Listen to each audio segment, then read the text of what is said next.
Alright, so your audio is hot. Let's do it. Yo, what's up, guys? I can start. You can start the countdown whenever you're ready. Do you want me to do it? Yeah, you can start the countdown. Alright, we're gonna go in 3, 2, 1, go! Cutscene. Alright, everyone. Welcome to Voltathon Spart, our spring marathon. I am GrandStarYoshi. I will be running Super Mario Sunshine for the Nintendo GameCube.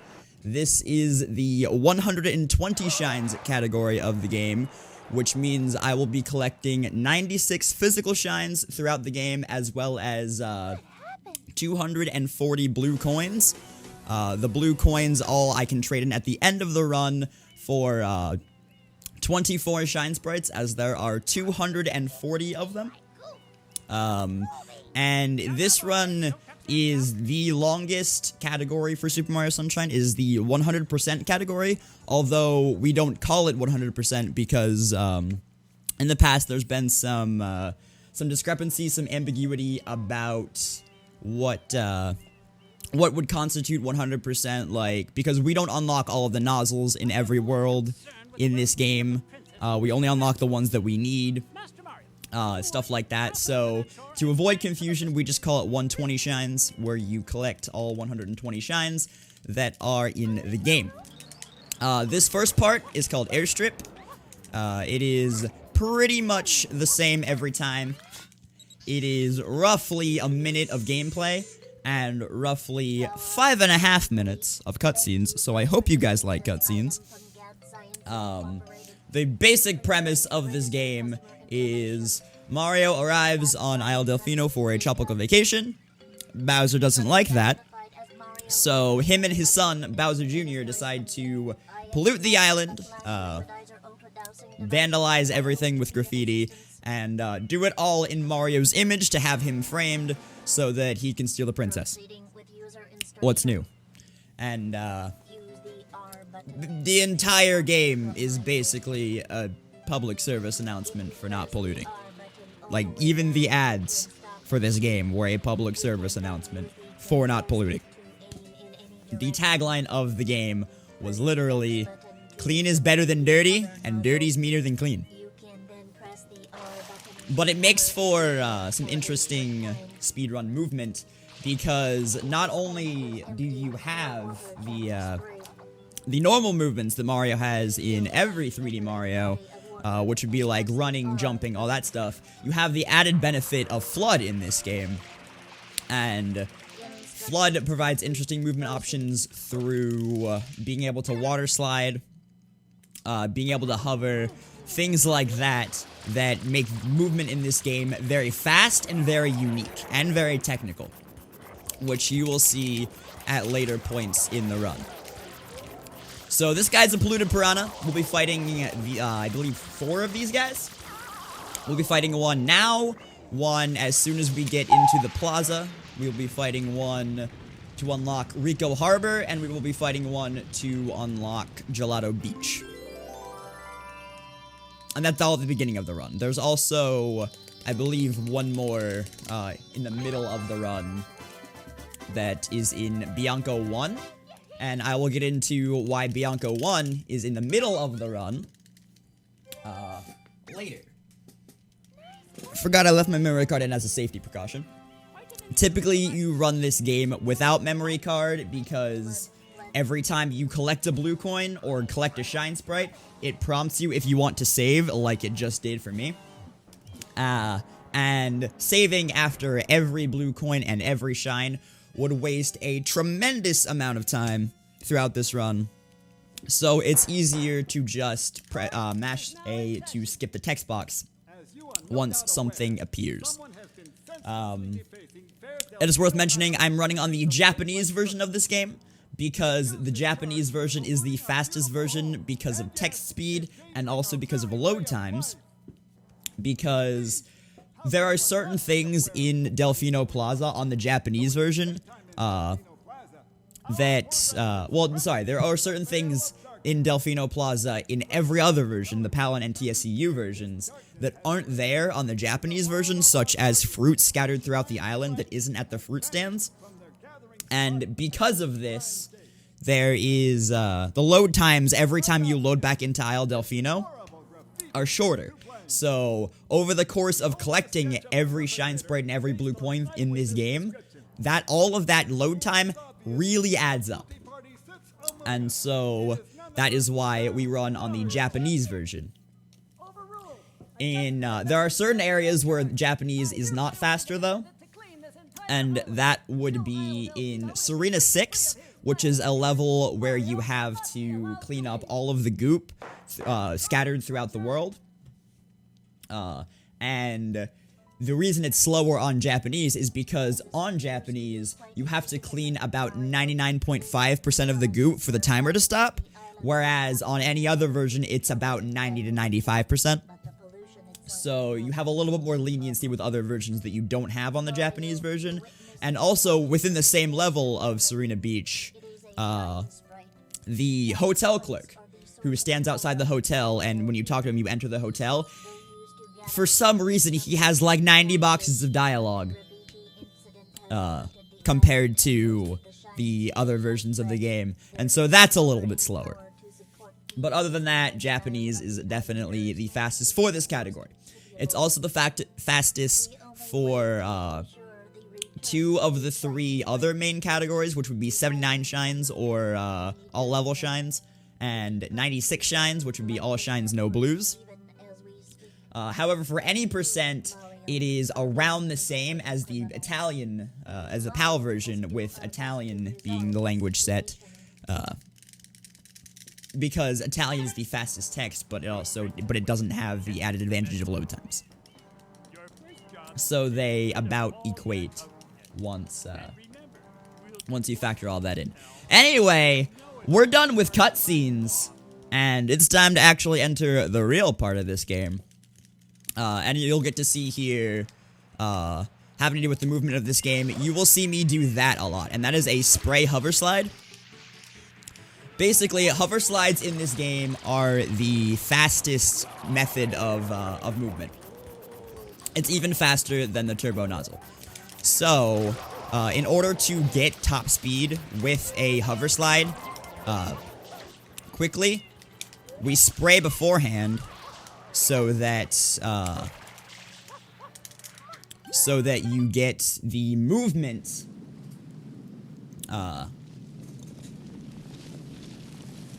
so that you get the speed of that movement quicker without having to build up the momentum to get to the top speed.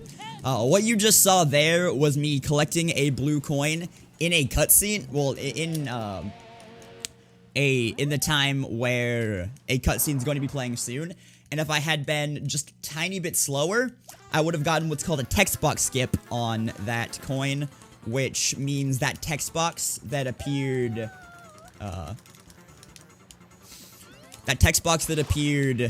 when I collected the blue coin would not have appeared. And here's an instance where you'll get to see how easy it is to clip out of bounds in this game, because I'm going to be collecting 2 blue coins by clipping out of bounds right here, and going under here in the sewers. So there's 1, and worth mentioning, and I'll get into this more a bit later, for a certain trick that utilizes it. When you're out of bounds in this game, the game tries to force you back in bounds by killing you, and it kills you if you are standing on the ground for 30 frames or 1 full second, as this game is a 30 FPS game, to send you back in bounds. What I just tried to do there is called early M. If you spray that M before Shadow Mario gets there with good timing, then the level will unlock during Shadow Mario painting it up, and you don't have to spray it before entering it. But I didn't do that. It saves frames, really. But it's kind of cool to get. This is Bianco 2, believe it or not. We're not doing Bianco 1 right now, we're doing Bianco 2, because something that the devs left in the game, and you can tell it wasn't a mistake. Oops. You can tell it wasn't a mistake, because if you talk to one of the NPCs on the way up here, he gives a little bit of a hint that you can do this right now. But they let you go to the boss of Bianco 2 right away without having to do Bianco 1. So, in order to save some time, we do Bianco 2 before we do Bianco 1. And in fact, we do all of the rest of Bianco before we do Bianco 1. And the reason that we're doing all of Bianco 2 before Bianco 1 and Bianco 1 is way later in the route is because I have to get into what the goal of any percent in this game is. The goal of any percent is to get to mission 7 as quickly as possible and beat it in all of these 7 worlds before going into Corona Mountain and facing Bowser. The reason that we're doing sort of that route for the beginning of 120 Shines is because of what's called event cutscenes, and you will see that after I am done with Petey here. You will see what I mean by an event cutscene. What that is every time you load back into the plaza, you will see a little animation of it showing something, whether it be a panning shot of the world or something like that. And those waste time. And once you go into Corona Mountain, those don't exist. Oh, there was no event cutscene here. You'll see it after this shine, actually. Oops, I didn't split. You'll see it after this shine. This is Bianco 3. This goes into what it's called secret levels, which are basically obstacle course-like challenges where Shadow Mario takes your FLUDD away, and you have to rely solely on making perfect jumps in order to make it through the level. This one is really not difficult. It's the easiest one in the game. So as you can see here, Shadow Mario takes your FLUDD. Normally I can skip this cutscene, but since this is the first secret level that I'm going into, I can't. So, right here, we'll just do this movement right here, and we should make it through without issue. Or I could not jump dive and we could die early. That is great. Alright, let's do that again. Great start to this run. But I've had worse starts, so we'll continue it. Not like I have a choice, it's a marathon run. But let's see if I can actually jump dive like I wanted to. There we go. There you go, Mario. You're good at this game. Alright, there we go. And by the way, if you hear my keyboard, that would be me splitting. Alright, so that's an event cutscene. That's what's called an event cutscene. And to minimize on those, because those don't appear after you enter Corona Mountain, we do the any percent route with some added blue coins and some added Delfino shines to start off the first half of 120 Shines. Here, we're fighting another polluted piranha, and I'm going to be collecting a blue coin in his interim. The first polluted piranha that we fought, and the second one, both only required 3 hits. This polluted piranha requires 6 hits. So it has that little interim where it goes back in and then comes back out. And right here, you'll see me do something called travel skip, which I'll explain as it's happening.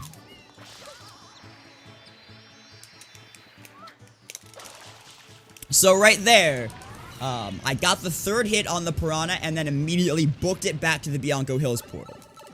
And then the camera freaked out because it was putting me in Bianco Hills and showing that cutscene, while at the same time, opening up the Rico Harbor portal. And it overlapped those cutscenes, and so the camera freaked out, and it just put me in Bianco Hills because it knows that's where it's supposed to take me when it does the Bianco Hills portal cutscene. And the reason that's called travel skip is because it saves you having to travel after that cutscene back to the Bianco Hills portal. So right here is just your average 8 red coin mission. Just like any standard Mario 3D platformer. You have 8 red coins. That is what's called a momentum spin jump. You will be seeing a bit more of those throughout the run. But basically, anytime... I'm just gonna hit here.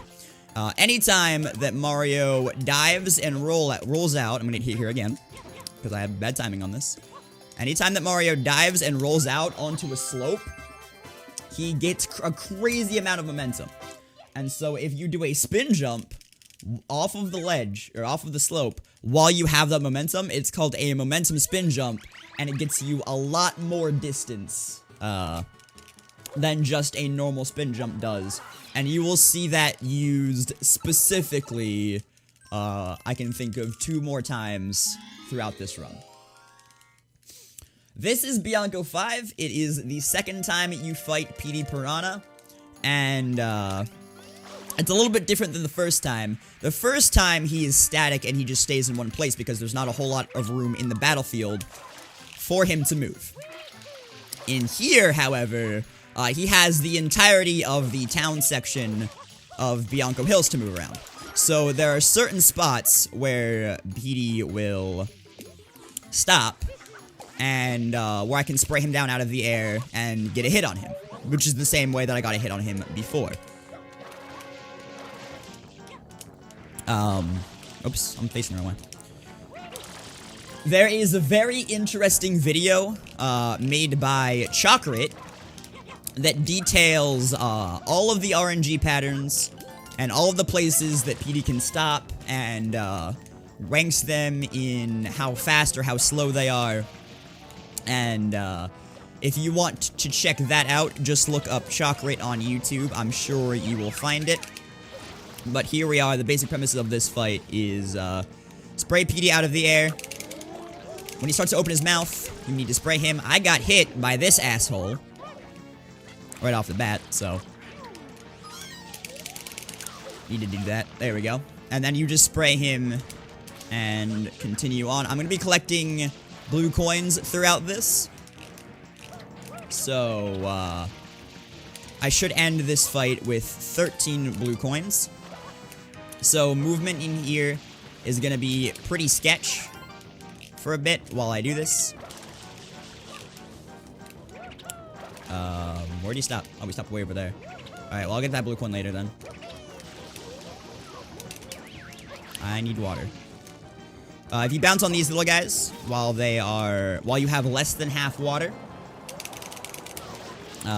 then they will give you a water tank, and that gives you more chances to hit PD because you need to manage your water a lot throughout this fight, because you will, even in any percent when you're not going around and collecting blue coins, you will need to refill your water at least once.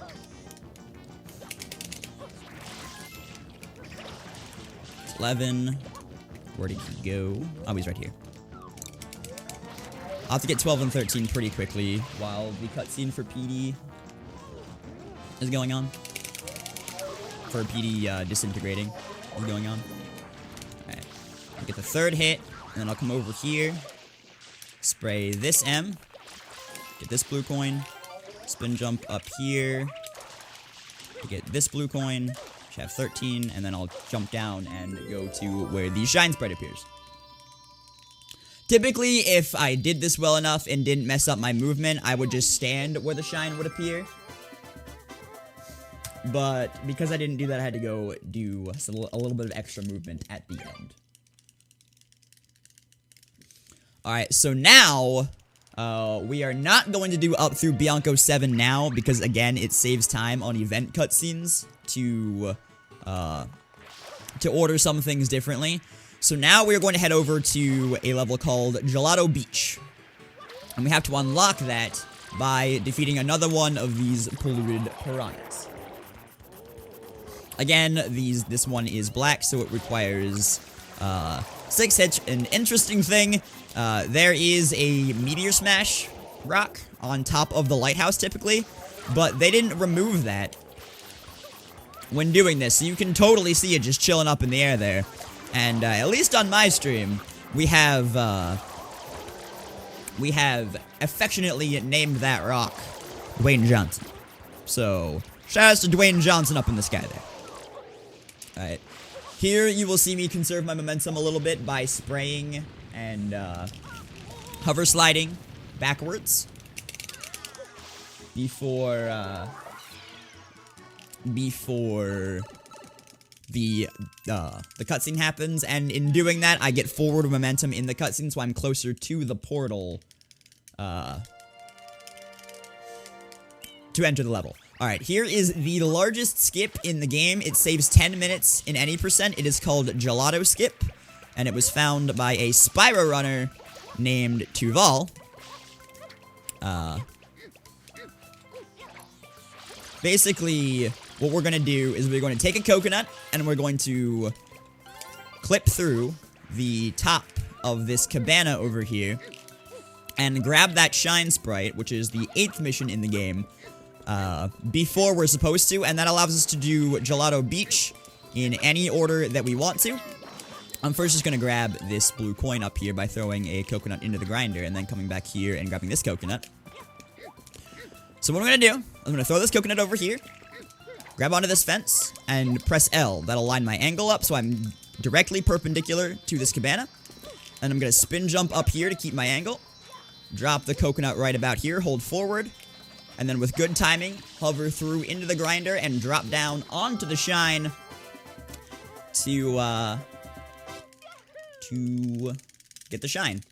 And as you will see as I head back into Gelato Beach, we just did mission 8, which means we can scroll back and do Gelato Beach in any order that we want to.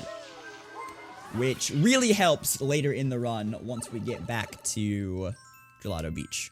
Right here, you'll notice I could go to mission 7 and just leave, but I'm going to mission 5. Because there's a little bit of RNG in mission 5 that I typically want to get out of the way right at the beginning of the run, which has to do with some blue birds. If you spray those two, well, there's one on the pole right now, the other was flying. Those two blue birds, you get blue coins from them. And those blue birds can be jerks. So I'm going to be taking care of them earlier in the run so that if I have a good run going, it can't be ruined later by the RNG of these birds. And I will be doing that with another mission later on in the run in Rico Harbor. Which gets into... Did that bird fly away? Oh, I didn't even see him. Okay. Which gets into another thing about this category specifically, which is there are a lot of different routes that people use for this category because of the fact that you can do... because of the fact that certain shines have a lot of RNG, and they would typically be towards the end, or middle to end of the run. But in order to get the RNG out right away, we move them forward. So I use a route that does Gelato 5, which that was actually a really good Gelato 5. I use a route that does Gelato 5 earlier on in the run, as well as Rico 8 earlier on in the run, to move some RNG forward in the run. Typically, Gelato 5 would be right at the start of the second half of the run, and Rico 8 would be one of the last shines that you get in the run. So here's our first instance of a Shadow Mario fight. The goal of Shadow Mario fights is to knock him down as quickly as possible. So you will see me spam spray him right here, and then just continue to spray him. That gets him down quickly at this tree. And then I can go ahead and grab my shine sprites. Shadow Mario does not have a health meter per se. It's based on how much water you can spray him in as short a time as possible.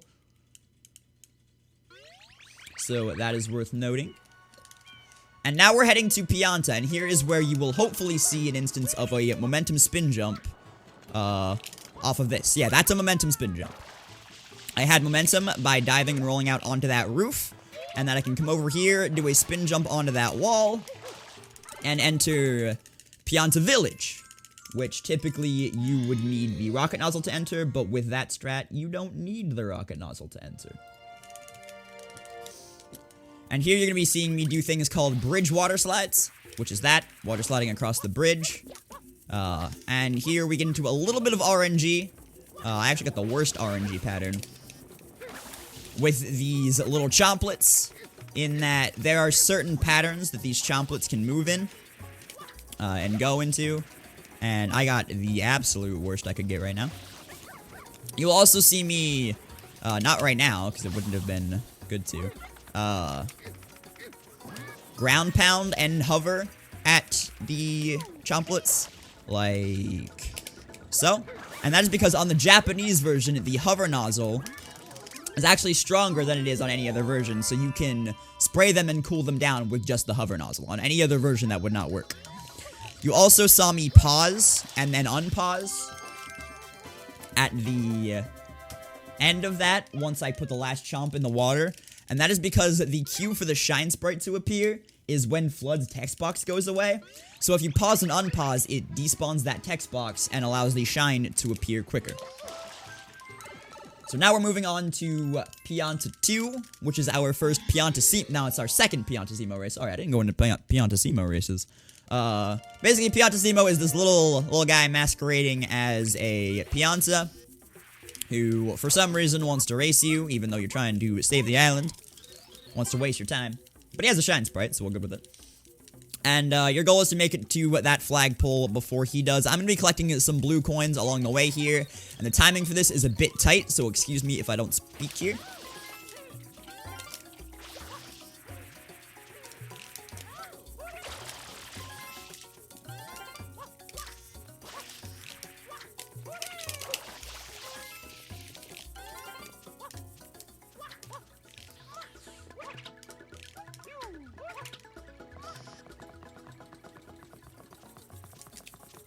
Alright, right at the end there, you saw an instance of, like I said, when you dive and roll out onto a slope, Mario will get a crazy amount of speed. That allows us to pass Piantissimo on that tree and get those blue coins during the race and still win.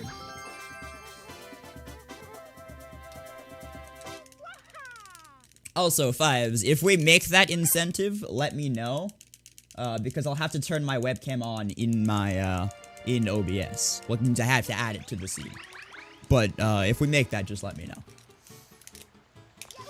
Alright, here we go into Pianta 3, which is an interesting level.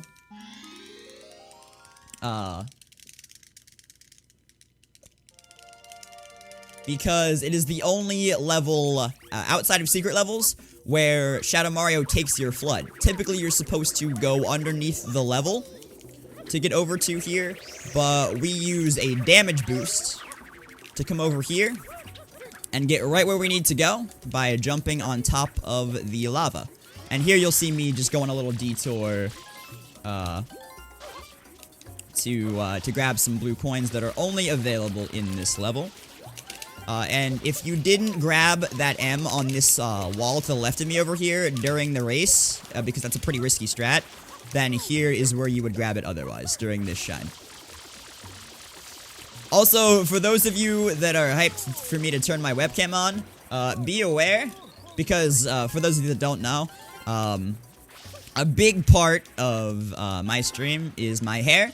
It is typically very poofy, very big, and very, well, not very blue. It was very blue before it faded, and now it's like an icy blue, seafoam green type color. But be aware, because I didn't have to go live other than, excuse me, I have to go live other than this run, and I wasn't expecting to turn my webcam on. My hair is not done. I also woke up like an hour before my run, so my hair is not done at all. It's just under my hat right now.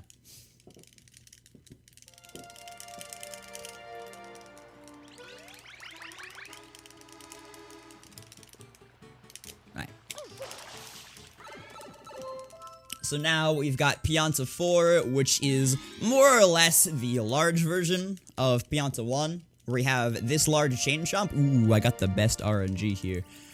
Which is the large version of this chain chomp right here. Ooh, bad bit water slide. And we have to take him not to the river, but to a little hot tub over on the other side of the level. And I'm happy I got the good RNG here. One, because it does save time. But two, because the interesting, you get to see the more interesting way of doing things in this shine, other than just grabbing onto the chain chomp and holding on. I mashed L there, by the way, because when you are directly behind the chain chomp and holding forward, he moves 15% faster. So at any point during that shine, when you just have a straight line that the chain chomp is going in, you want to be behind it and press L and hold forward so that it moves faster. Alright. Commitment to the head. Alright, now we have Pianta 5, where you will see Yoshi skip. Typically, for Pianta 5 casually, you need to have Yoshi unlocked, so you can spray the gack or fat or whatever you want to call it on top of the entrance to this secret and enter the secret. However, because collision in this game is dumb, there is a way you can bypass that. I'm gonna collect a blue coin right here. Start off. There's a way you can bypass that over here by running into this tree. Not like that. By running into this tree, hovering backwards, ledge grabbing, hopefully. Ledge grabbing, hello, thank you. Holding B and then holding back and hovering backwards and going into the loading zone. So there you go. And now we have the Pianta 5 secret, which is notorious for being annoying. That is the Chuckster level. You need to aim these guys throwing you so that you don't die and fall off the cliff. I'm getting a pretty decent RNG here. These guys can stop at certain points on their walking routes. And so, at certain points, they will stop like that. I didn't get here fast enough to do what I would need to do to stop him from stopping here, so I just have to wait this out. Which gives me time to explain what early cycle is. If this guy is moving slow enough, right now he's booking it pretty well. This guy's moving slow enough, he will be over in this corner when I get here. And that allows me to have him throw me way earlier and saves about 20 seconds. However, I didn't get that, so I just have to wait over at this corner like normal. Here, I'm going to have him throw me backwards by mashing Y through his text, and then holding backwards to get to the shine spray here. You saw me jump on his head before that middle part of the platform and before the corner of that platform, and that is because if you jump on his head, he will not stop at those places. I just didn't get to the platform fast enough to where I felt comfortable jumping on his head, because if you jump on his head as he's stopping, he will stop for sure and for longer. So I did not want to do that. Here is Pianta 6, which is most people's favorite level in this game, most runners, because of the IL timer, and there's just a lot of neat movement in this shine. The goal is to clean off 10 Piantas as quickly as possible, and collect their blue coins. So that I will be doing just that. And you'll be seeing me do things called early unlocks. That would be spraying a Pianta out of the ground from far away, so that they're already spawned and I can spray them really quickly, like so. So you'll see me unlock this Pianta and then go for, I think I unlocked that Pianta, yeah. And go for that blue coin, and then I will get this one, oops, and jump for this triangle, pair of blue coins. And I'll go for an early unlock here for that Pianta. Move past him for now so I can go get this blue coin. And then get the other triangle blue coin.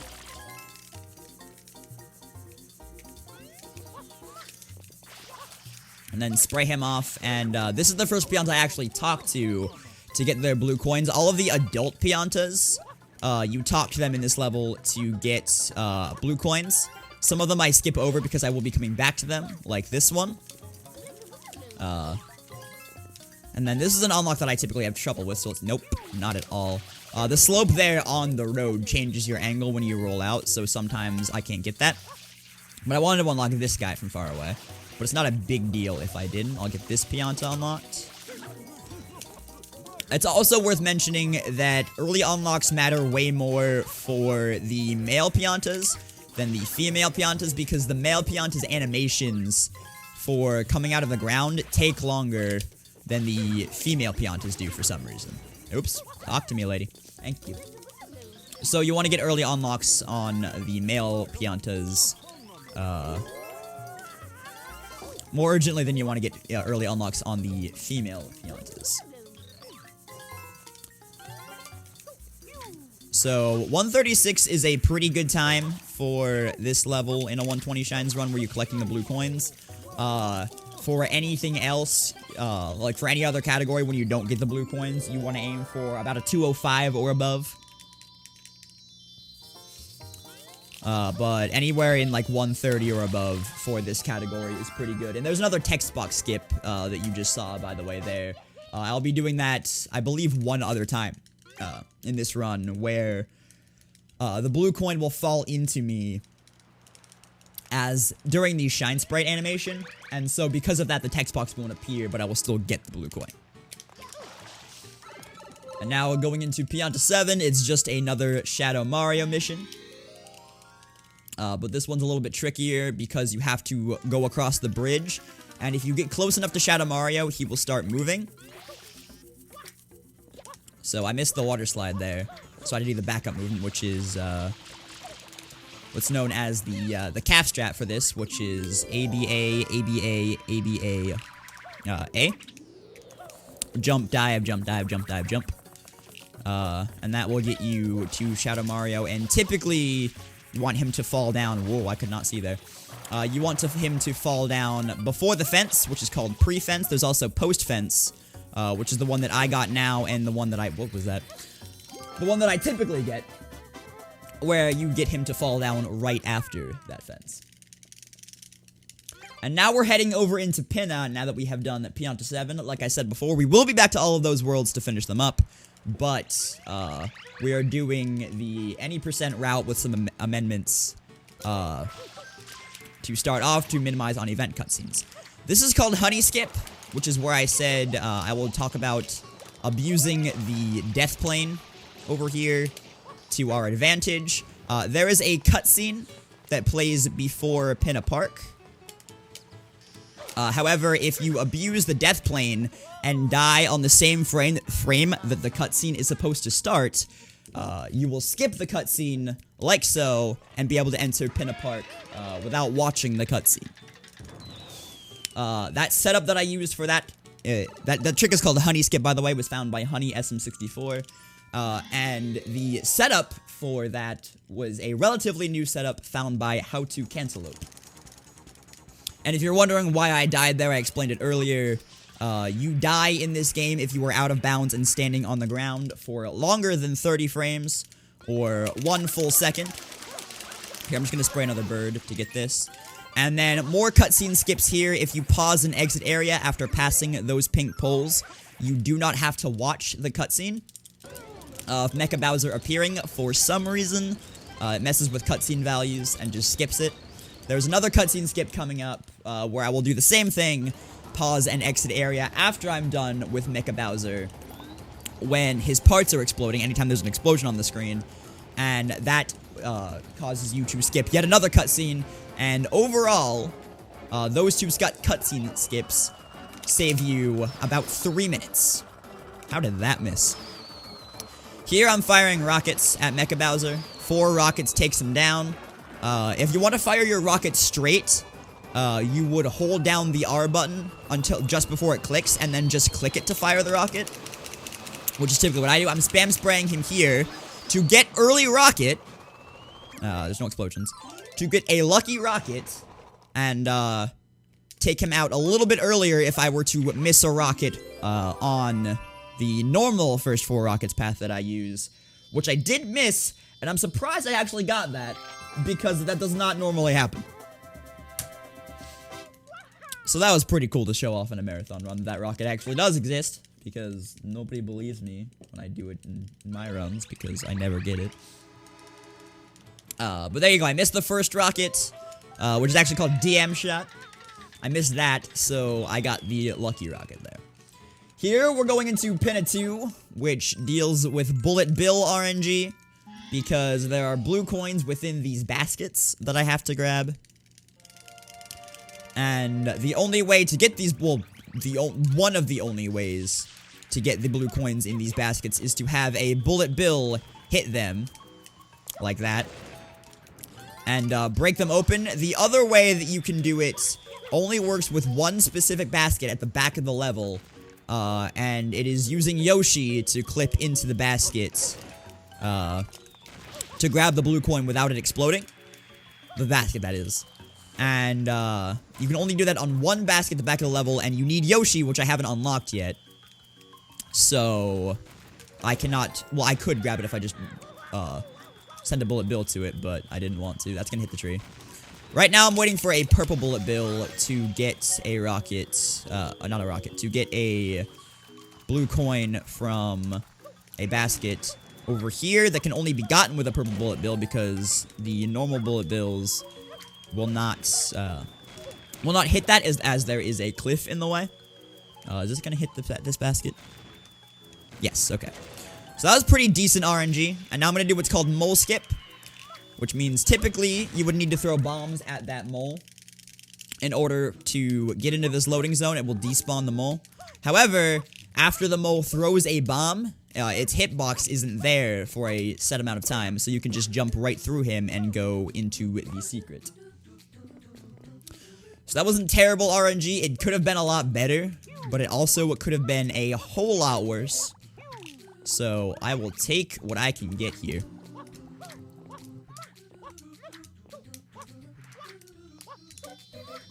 So there is pin at 2. Friendly reminder that if we hit $700 during this run, we will turn my webcam on. Alright, so now we're moving on to pin at 3, which is a red coin level. With some pretty interesting blue coin strats as well. You will see me get on top of the boat to get a blue coin. Do some spin jump wall kicks to get blue coins. However, it's not the most interesting blue coin grabbing segment in Pinna. That would belong to Pinna 6, which we'll get into a bit later. So to start off, I'm gonna go over here and jump onto this awning and get this first one. Then I'm gonna wait 1, 2, 3. Spin jump over here to grab this red coin. And then land on top of the boat here to grab this blue coin. And then grab some blue coins and red coins along the way like this. There is a slight addition to this strat where you get another blue coin and not wait 3 seconds there. However, getting to the blue coin that you were supposed to grab, you can bonk very, very easily and miss the timing to get on top of that boat. And so, as a safety precaution, I do that blue coin in Pinna 7 rather than Pinna 3. It doesn't waste too much time to do it then either, because you need to be over that way to grab a blue coin in Pinna 7 anyway. Alright. So that's Pinna 3. Pinna 4 is the level that unlocks Yoshi. There are going to be 5 sand turtles whose shells look like Yoshi eggs in the ground. And I am going to attempt to ground pound them all into the ground when they attack me. In 1 cycle, which means getting all 5 of them down before the cutscene starts, and that is because each time you hit one of them into the ground, there is a cutscene that plays. If you hit more than one of them into the ground before the first cutscene plays, it will chain these cutscenes and save you some time. So I'm gonna unlock all 5 of them right now. That backflip was not very good. Ooh, one of them did not unlock. And this one attacked me way earlier than... Okay, I'm not going to get a 1 cycle here. Not even remotely. Get out of the ground, dude. Okay. So now, I need to try to do something to attract them all. But they are really just not in sync with each other at all. I'm just going to go for this. Go for the safe 2 cycle. That one not coming out of the ground at that point kind of screwed over the 1 cycle there. And the reason he didn't come out of the ground is because of the backflip. But here you can see the cutscenes being chained together. And then I'm just gonna get these 2 to attack me at relatively the same time. No. Frick.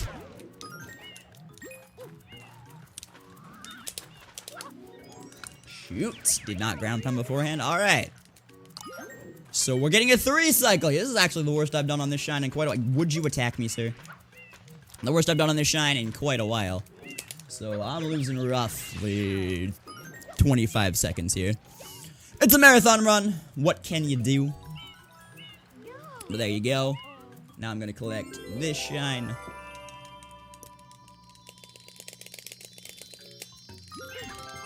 And there you go. Pin of 5 is actually skipped in the any percent category through a neat trick that was found a couple years ago, a year and a half ago, called EYG, or Early Yoshi Go Round, where you use stews, which are the flying dudes with large noses, to cross an invisible barrier and get to the secrets of Pin of 6 before you're supposed to in an unloaded version of Pin of Park. However, because we have to do Pin of 5 anyway, because we're collecting all of the shine sprites, it's not worth doing in the 120 shines category. So we're just gonna do Pin of 5, which is the Ferris wheel level, normally. Well, as normally as you think this would be, because typically, casually, you would have to go back behind the level, back behind the Ferris wheel, and there is an obstacle course-like thing that is vertical that you would have to do. But if you have enough momentum there, you can just hover right through that Ferris wheel and get to the top without having to do that. I'm going to be collecting a couple blue coins here, and then taking care of the actual problem, which is that Electro Koopa right here that is standing on this grate. If I just flip the grate, he goes off, and we get a bit of a cutscene. It's around 20 seconds, I believe, because the shine sprite because you see the Koopa fly off into the water and then disappear. The shine sprite appear, and then the Ferris wheel slow down.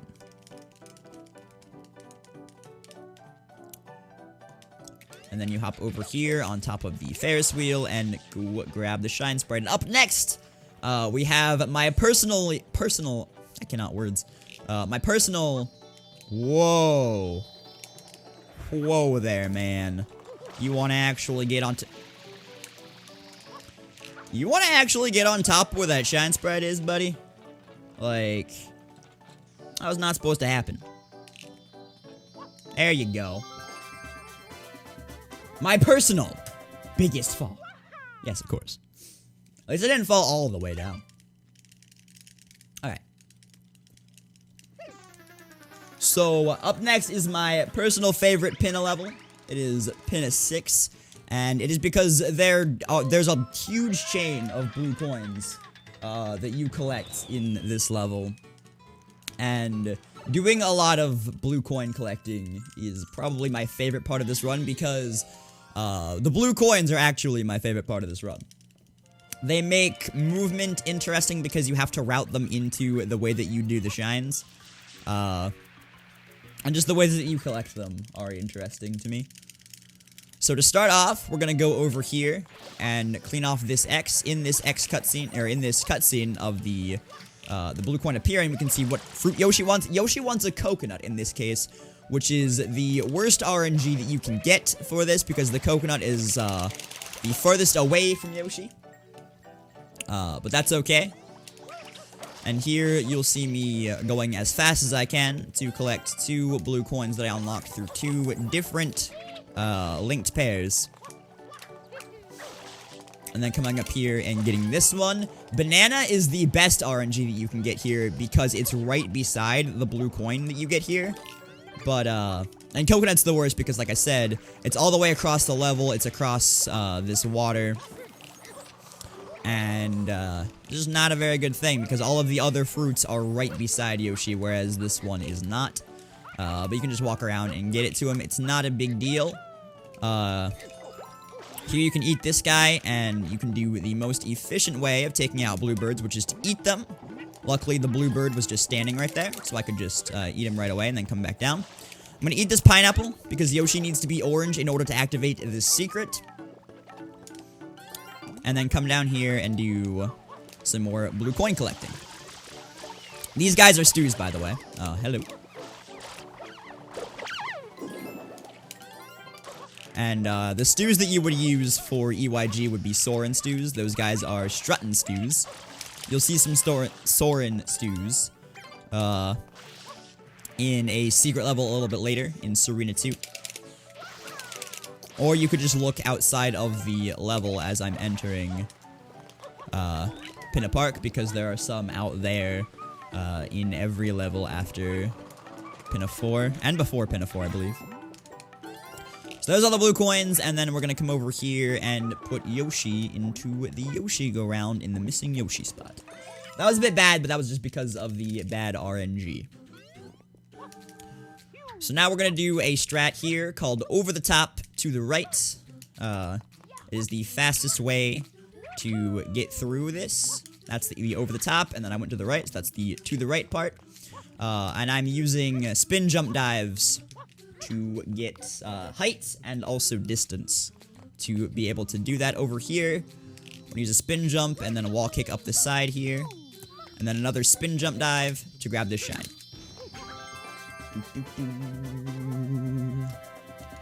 Alright.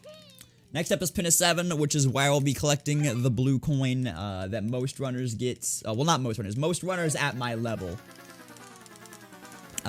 get in Pinna 3. However, I still don't feel comfortable doing that. And speaking of my level of play at this game, the world record for this game, or for this category of this game, is 3:04:18 by average train. My PB is a 3:24:01. And you may be thinking, that is a huge gap between you and world record. Why are you the one doing this run? That is because, one, I'm on voltage. But the more important reason is that the skill gap for the 120 shines category of this game is actually huge for top runners. There are only 5 runners, the top 5 runners in this game, that have a... Can I stop getting shocked? That have a sub 3:05 time. No, sorry, sub 3:10 time. There are only 2 runners. What? There are only 2 runners that have a sub 3. Would you jump, Mario? Thank you. That have a sub 3:05 time. There are 5 runners that have a sub 3:10 time. And there are 10 runners that have a sub 3:20 time. The most competitive area of PBs in this game right now is around my level at the 320 to 325 portion, because you have me, you have Wilco SC2, you have Raisefire, and all of us are active runners at that level, and so that is where most of the competition is at this point, going for top 10 and a sub 320 time. In general, we say sub 330, you're pretty decent at this game. Sub 320, you're really, really good at this game. And sub 310 is insane. So, all in all, my PB for this game isn't actually as bad as it might seem for a game as popular as Sunshine and a gap as big as 20 minutes. I'm currently in 16th place for this category. Here is another... Wow, okay. Another instance of blue coin collecting before doing the actual goal of a shine. Whoa, I did not mean to backflip there. Well, I'll just be going around and collecting some blue coins before doing the actual goal of this, which is defeating Gooper Blooper, which is one of 2 times in the same level that we will be taking out Gooper Blooper. This game is the king of recycled bosses. You face polluted piranhas a bunch of times. You face PD piranha twice. You are supposed to face Gooper Blooper 3 times. Okay, then. However, due to a clip, we will only be facing him twice, both times in this level. And there are just very few unique bosses in this game. They recycle a lot of bosses in this game. Interesting thing about this particular cutscene, if you pause an exit area at the beginning of this cutscene, similar to how you do it with the Mecha Bowser cutscenes. Instead of just skipping the cutscene, you will be taken back to the title screen. And you'll have to re-enter your file and go back in. So that is why we don't do that here. You'll notice I'm not taking out any of Gooper Blooper's tentacles here. That is because if you grab his mouth or his snout or whatever you want to call it, right after he attacks, he will not have a chance to attack again, so he will not attack you as you're pulling back his face.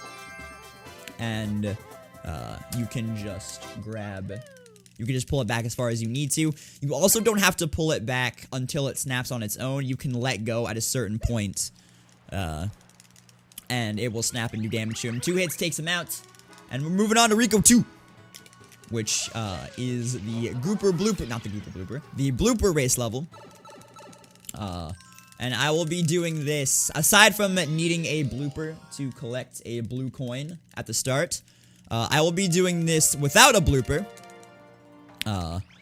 because while it is faster if you do it optimally, I don't do it optimally, but it is a neat strat, and I want to show it off, and I will be doing this a second time at the end of the run, because, believe it or not, you get 2 shine sprites for doing the exact same thing, just faster, or below a certain time threshold, in this game. So I will be doing this completely blooperless, because I will already have that blue coin, later on in the run. So here is Rico 2, entirely blooperless. Not entirely blooperless, because I had to get that blue coin, but blooperless for this section.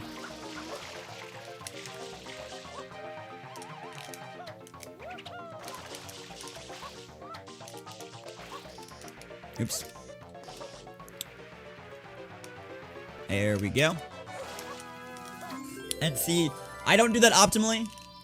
If you were to do that optimally, you would get around a 17, 18, 19 second time.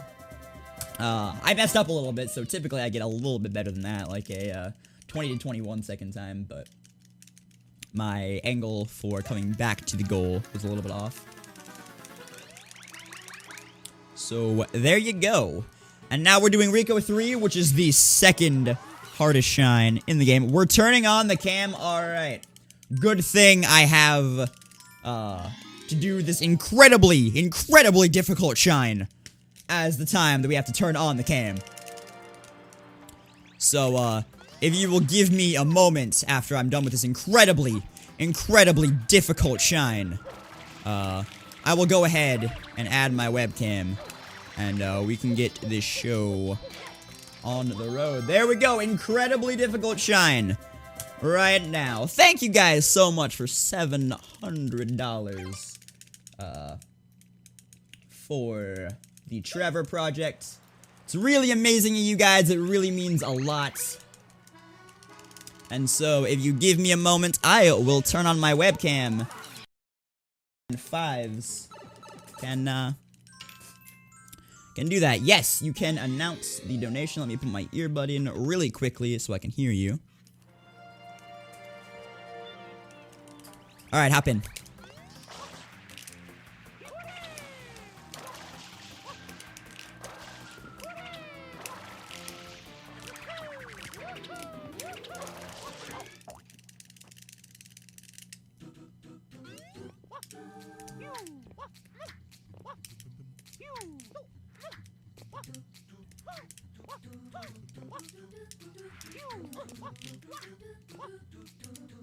Are your earbuds in? Whoa, yes, my earbuds are in.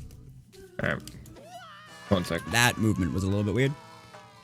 I'm gonna blame the fact that I'm hearing the game audio twice right now. We have a anonymous $64 donation. No message. Thank you very much, Anonymous, for your $64. Jesus. Alright, turn that cam on. Alright, let me grab this, My dude. this life real quick. Oh my god. Right. Get the life. Thank you. Alright. Gonna throw off my cycles a little bit, but there we go. Got that far at least. Jesus. Ooh. This is a sketchy sketchy level. And I was thrown off my cycle. I really need to grab that life because if I don't, I will turn on the cam after I'm done with this level. This level's not typically hard, but I don't want a game over. So I'm trying to grab a life and play it safe. And in doing so, I'm messing up my cycle. So I'm doing this in a way that I'm not used to doing, like that. Why does that light not grab the life? There we go. So I'm doing this in a way that I'm not very used to doing, with the cycles being a little bit off. So that is why I might mess up this level a little bit. Because typically I'm used to getting there as the red platform is rising up, or as the yellow platform is rising up. And the red platform has a gumdrop as a backup, but I did not do that this time because I need to grab that life. So, there we go. Alright. Setting this up in studio mode, so that it's not, like, huge and taking over the screen, once I get it in. So, it may take a little bit of a moment for me to get it in. Pause me on it. Anyway, thank you for the $64 anonymization, whoever that was. Appreciate it.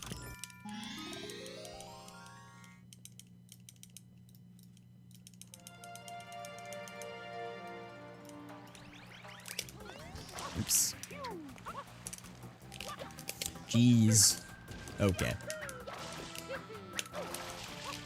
Multitasking is not easy. Right.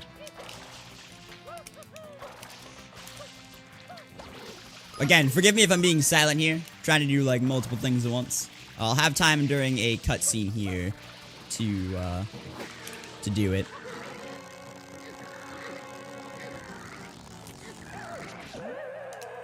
There's that. And then there is this. Alright, keep in mind again, Floof is not present because did not expect to turn this on, therefore did not expect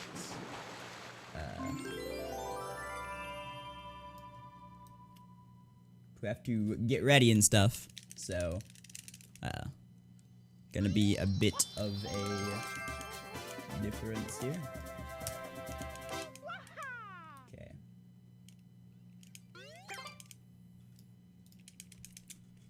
I gotta go in here and reset the white balance of it.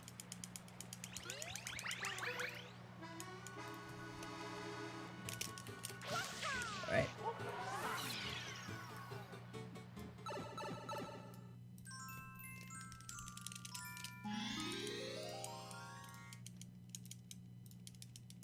Alright, you should be good to go to add the webcam.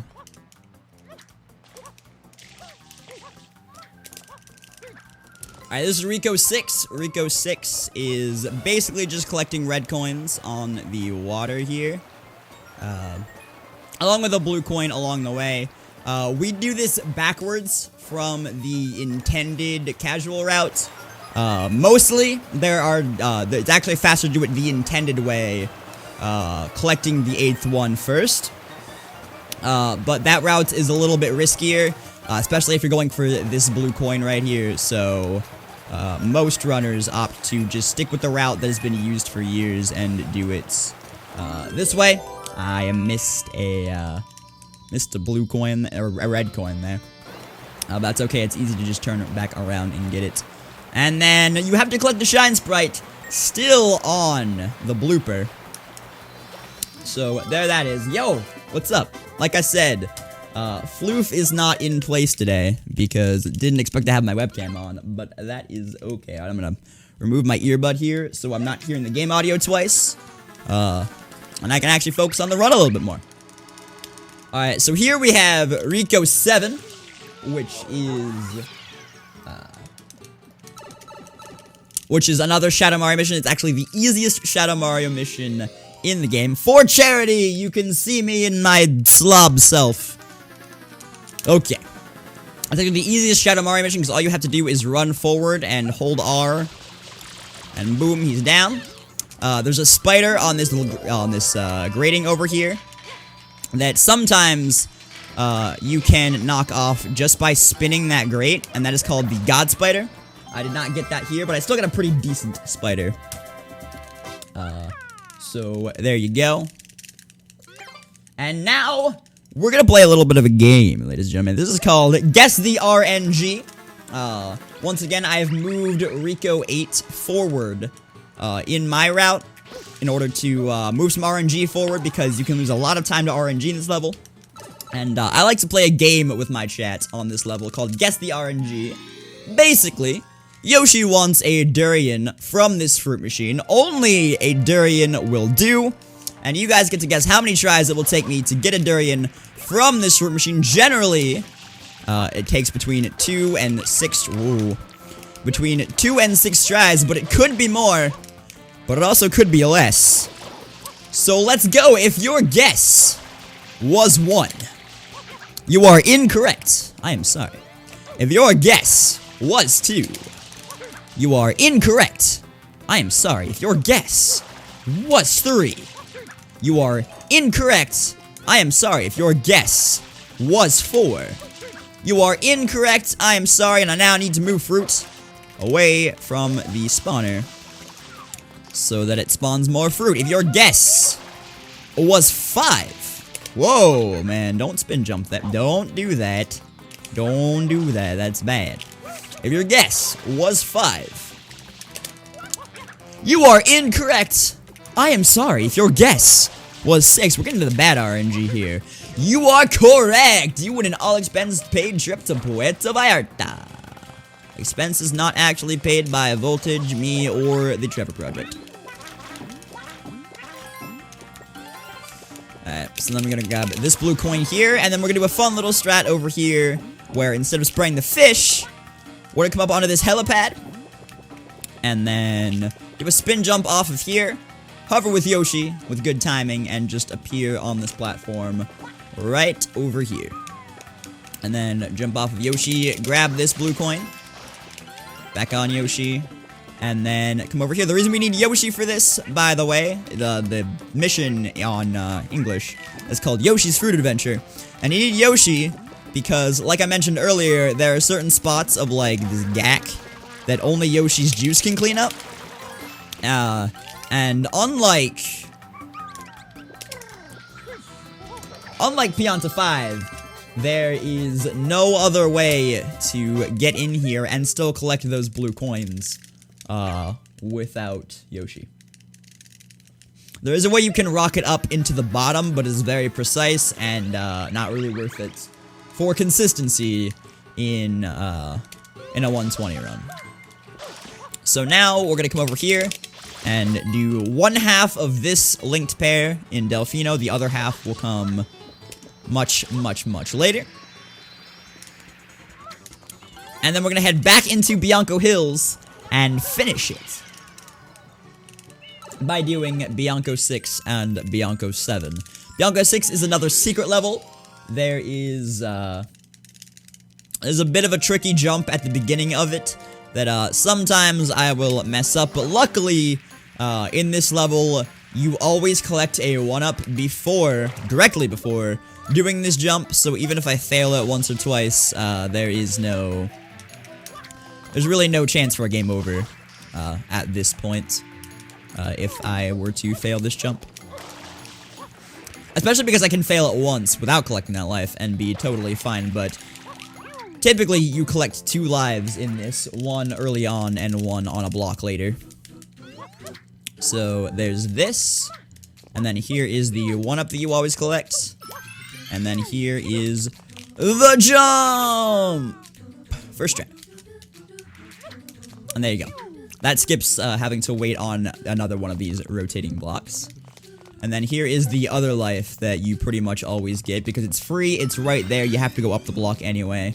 So why not get it? And then I'm going to, hopefully, even with not rolling out right away, make my platform cycle here. Because I want to jump on this blue one before it turns, and then I'm actually going to wait this out. Typically, I would jump onto this blue one right before it turns, and then get here about 3 seconds faster.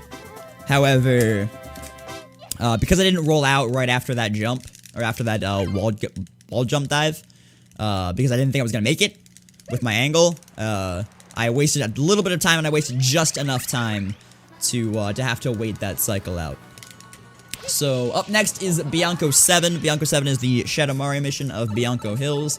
And if I do this correctly, Shadow Mario should fall down before he even gets to the part of this hill here that has water on it. I make no promises, though. Because seeing how this run is going, I can't make promises about how I'll do anything. Yeah, see? Just after. Typically I want him to fall down around here, but this is still not terrible. And up next, we have our first real deviation from the any percent route that most people do, if not everyone does, in this run. Because adding Gelato 5 and Rico 8 is more or less a runner's choice type thing for RNG, but doing this right now is part of the most optimal route at the moment, and that is the lily pad. If you remember as a kid, for the lily pad shine, you had to go around on some boats, wait on some islands, wait on a platform, all that fun stuff, in order to get Yoshi over to an island on the right side of the map, where there's a pipe with some gack, and you do red coins on a lily pad with some death water.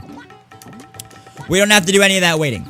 Because, as you saw at the beginning of the run, you can clip into the side of one of the fruit stands here. And, I did it with Mario, just Mario earlier, to get some blue coins in the sewers. But I'm gonna do it with Yoshi right now, to get Yoshi to walk underwater, and then get over to there. And I'm hovering here because, again, if you stand on the ground for more than 30 frames or 1 full second, you will die. And I don't want to die here. Dying here wastes a whole lot of time because you have to go unlock Yoshi again, and then come all the way back here and try again. It would just waste way too much time for it to matter. So, you just walk underwater with Yoshi and get over to this pipe with the lily pad shine. And then here, it's just controlling the lily pad and getting the red coins and not dying on the water. So it's a relatively calm and boring level. It goes along with the music, although I do like this music, I don't find it boring. I'm just going with the calm aspect of it. And here you grab this red coin, spray over here, jump, hover to this one, and then spin jump off of the edge of that to this last one, and then dive and ground pound into the shine sprite. Something I still haven't gone over, even though I've been doing it. You ground pound into most of the shine sprites, because if you ground pound into them, one, Mario falls faster to the ground to start the cutscene slightly earlier, and also Mario's hitbox is extended a bit further upwards when you ground pound. So if you're slightly too low, that ground pound allows you to get the added height needed to grab the shine sprite. And a little bit later, you will see me use this ground pound to get a little bit of extra height to hopefully get into a Delfino shine where the pachinko machine is. This is the worst level in this game. It is Serena 1. It's the Manta Ray. And the reason this is the worst level in this game is because, one, like I said on JP, this hotel clerk does not shut up. So you have to mash through a bunch of text boxes. And then, once we actually get to the Manta Ray, I'm going to be spam spraying a lot. Spam spraying is something I've been doing throughout the run, where I press R and A at pretty much the same time after jumping. And it causes this huge spray of water to come out of Mario's flood, and it allows you to hit a bunch of stuff at once. It is what will help me with Serena 6, which I need to clean up all of the goop here. But here I am spam spraying, and this level requires a whole lot of spam spraying. It hurts your hand. Where the mantas go is RNG dependent. So you could have one manta fly all the way across the level, like that one did. Or like this one did, and then you just have a whole bunch of large mantas on your hands that are far away from you, and you can't get, and it's not a fun level. Serena is actually my least favorite level in the game in general, so I have a bit of a negative bias against it anyway. But, this level is definitely one of the main reasons for that.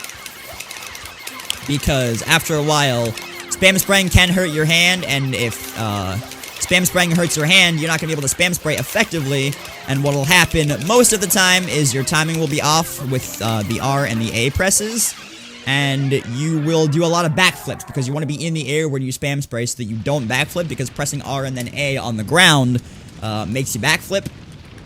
So you want to jump beforehand, but your timing will be off for that if your hand starts to cramp up. And that can happen a lot on that level, which sucks. It also is the #1 destroyer of R buttons and A buttons on controllers, as well as giving runners hand issues. Which is why a lot of runners, myself included, when we're not running, oftentimes we will wear a hand brace. So that we don't develop RSI or, even worse, carpal tunnel. So there's Serena 1. The reason I looked at the sun at the end there, by the way, is because similar to what happened when I unlocked Gelato Beach, where I hover slid towards the camera, if you were to look towards the sun there, after the cutscene, Mario is turned to face where he was looking before the cutscene started if you are in first person. And so that is why I did that. Right here is a strat called Boo Bounce, where I will just dive, roll out, and then spin jump dive, and then miss because I got a side flip dive and then spin jump dive, so I'll just do the backup. What I wanted to do was jump onto that Boo, and then continue the spin jump wall kicks from there. However, I was not able to do that because I did not get a spin jump. I got a side flip wall kick. Anyway, those back there were the Soren stews that I was talking about earlier. And worth mentioning, real quick, if you press Y before you collect a Shine Sprite, Mario will face that direction in the cutscene, and that causes for some pretty interesting camera angles. Right here is the other instance of a momentum spin jump that I was talking about earlier, if I can time it properly. That was not timed properly. Oh, or I didn't get the spin input. Either one. I messed it up. That's fine. It only saves about 2 seconds, and I didn't die. So, that's fine. You can totally read off a donation, Fives. Head in. I can put in my earbud. It's cool. All right. We have a $20 donation from... Because I don't have my earbuds in, just let me know when you need to read it. Ooh, I punched the mic. Just let me know when you need to read a donation. I can put my, my earbud in pretty quickly. All right. You hear me now, right? Yeah. Okay, cool. We have a $20 donation from Daniel, who says, thank you.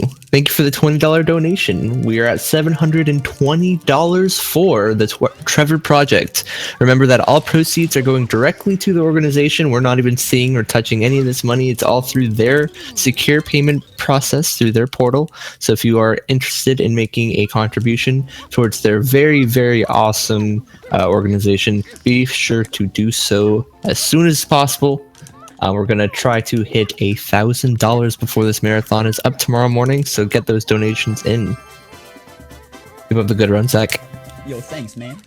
And thank you so much, guys, for all of your donations towards the Trevor Project. The Trevor Project is a fantastic cause.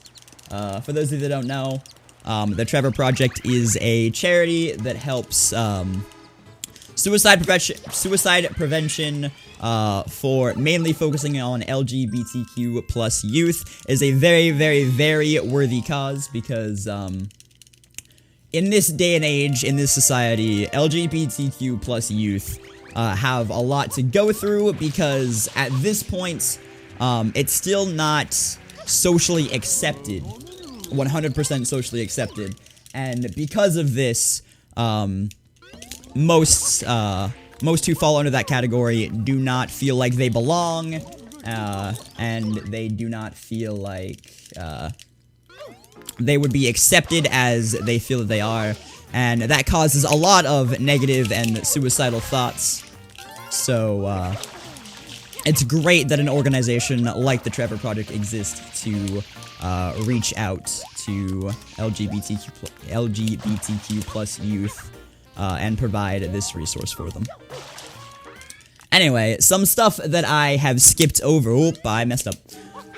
Some stuff that I skipped over while the donation was being read and while I was going on the spiel about the Trevor Project. I did a clip there called Banana Clip. Typically for Serena 3, you have to go all the way around the level and look for a pineapple for Yoshi because the fruit store does not carry pineapples. And you have to go along this long trek throughout almost every room in the hotel. It's very tedious, but we found out that with a banana and a backflip and throwing the banana at the proper time, you can use the banana to proxy yourself over the wall into the pool area and collect the Shine Sprite very quickly. And then the other thing that I glossed over there was called Casino Skip, which basically, if you wall kick off of, with a certain amount of height off of that wall, there is a ledge that you can grab at the front of the flip puzzle. And you can go back into the secret right away rather than having to get 7s on both of the slot machines and then do a flip puzzle, which wastes a tremendous amount of time. You can just skip over that with Casino Skip. And then right here, we are going to be doing the King Boo fight. King Boo is a huge RNG boss fight right here. Basically, I'm going to be wanting, fruit to appear out of King Boo's slot machine here. In order to register hits on him, I need to hit him with a pepper and then a normal fruit. The best RNG that I can get here is getting a fruit cycle, a not fruit cycle, a fruit cycle, a not fruit cycle, and then a fruit cycle again. You cannot have 2 fruit cycles in a row. Right here is a fruit cycle. So I will get the pepper right here. And if there's a durian... Hello? Where's the other pepper? How did that bounce off of him? There's a durian placed correctly. I can just go ahead and hover into it and hit it into him. That is the fastest way of registering a hit on King Boo. And then right here, because I just got fruit, I can't get fruit again. So this is what, at least I call a forced cycle. And I can cancel the cycle by going underneath King Boo after everything spawns. And hopefully this should give me another fruit cycle. There we go. So I can do the same thing again. Grab the pepper, throw it at him, kick a durian into his face. And then one more time. I'm spraying him here so that he spins his slot machine a bit faster. Because otherwise I would have to wait. This is really not good. Because if the things don't match, then you get bubbles. And bubbles may seem good because they can give you water. However, they can also aggro you and hit you, which is not fun. And I'm not sure if I canceled that in time, so that's why I just waited a bit before canceling that one. As you can see, they're grouping up and aggroing me right now. So, there we go. And I got one extra cycle with those stew enemies right there, which is not too... Where's the pepper? Oh, it's right here. Which is not too terribly bad of RNG. And I got good durians each time. So, all in all, that was a pretty decent King Boo fight. Barring RNG. And also barring the fact that I threw the pepper at first and then it bounced and didn't hit his tongue. But I wasn't really looking at that part of the screen at the time. So, not really sure what happened. But, there we go. Up next is Serena 6. Serena 6, which is yet another hand killer. Because you have to do a lot of spam spraying in order to clean up the entirety of this beach. And like I said earlier in the run, On JP, which is the version that I'm running on, you have to clean up around 99.5% of this goop rather than 95%. So I'm going to be aiming for a time on the IL timer at the bottom of around 210. If this were any other version of the game, I would aim for around a 220.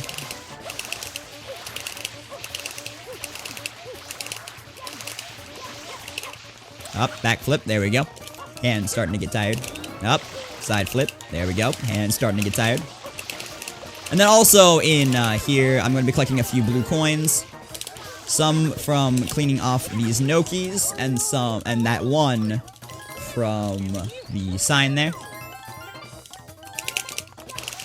And I also need to find convenient times to refill my water, which if I didn't backflip or ball kick there, alright, I'm not going to get around to 210 here.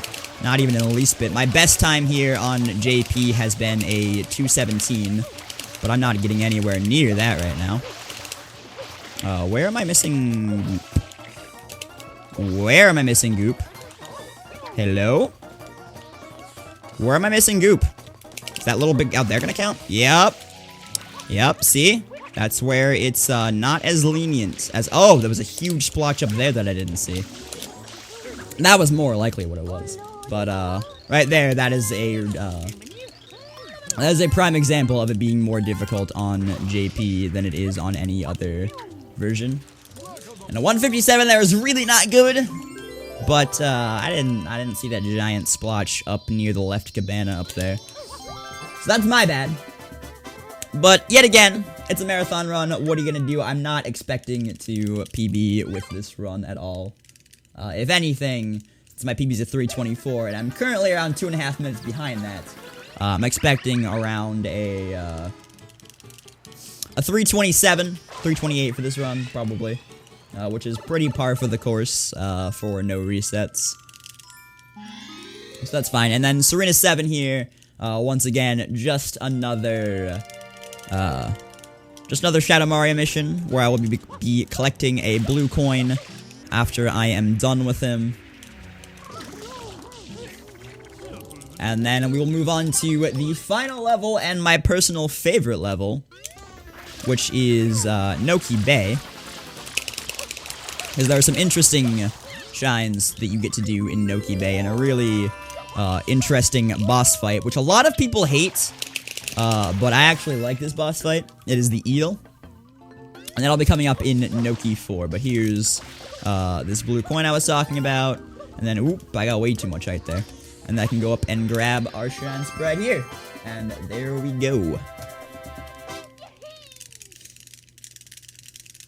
Also, as I'm looking at my splits, you guys can't see my splits unless Fives decides to flash them on screen for some reason. Because they're on my, they're on what I'm streaming to the server. I have little numbers in brackets, besides split names. And most runners who use, shine splits and not world splits, have these. And that is the number of blue coins that we're supposed to have by the end of completing that shine. And by that, I'm not missing any blue coins yet, so we're good. Here is Noki 1. Got some interesting platforming here, coming up throughout all of Noki, because most of Noki is vertical. And because of this, you've got some interesting ways of getting around, with wall kicks, spin jumps, all that stuff, so... once we get up here, once again we have the mole, who will start throwing bombs at us. This time, we do have to take him out with the bombs, because there is nothing inside of his cannon for us. The entire mission is revolved around killing him, rather than entering his cannon like it was in Pinna 2, so... that is why we're using the bombs to kill him here. We uncork the waterfall, which is this mission's English name. And we get our shine sprite. Noki 2 is one of my favorite shines to show off to new people to the speedrun, because typically in Noki 2, you have to scale the left side of the level to get up to a Goober Blooper fight.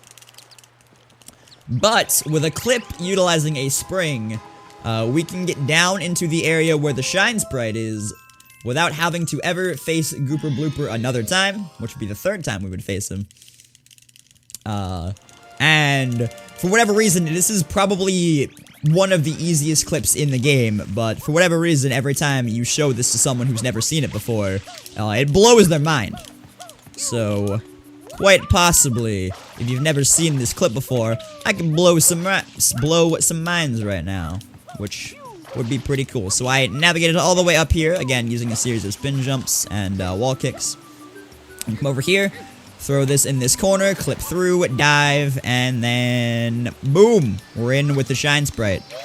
I can grab the Earn Room coins right here, and then head up and grab the Shine Sprite without ever having to face Gooper Blooper a third time. So there we go. Most of Noki, I will not be collecting blue coins. I can think of one more level with 4 more blue coins in this first part of Noki that I will be collecting blue coins. But for 3, 4, 6, and 7, I will not be collecting any blue coins. I will just be doing the shines as they are done in any other category.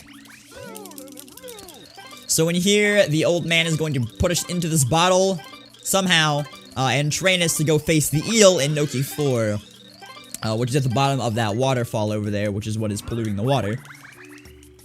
And this is just floating down, teaching you the underwater controls, and telling you, hey, when you're here, you have to use the hover nozzle to float up, because you constantly sink. And that is important, which I like that they did. They taught you the controls for what some consider to be a difficult shine in the game, in an interactive way at the beginning, rather than just having... Well, they did have a bunch of text boxes at the beginning of this level that tell you what to do. They give you a safe environment with a lot of coins to refill your air meter to test it in, rather than just throwing you right into the boss fight and explaining the controls through text. They give you hands-on experience with these controls before throwing you into the boss fight, which is pretty cool. Alright, so now we're gonna head into the eel. And for some reason, a lot of people don't like the eel, mostly because newer runners find it difficult to understand how the eel works.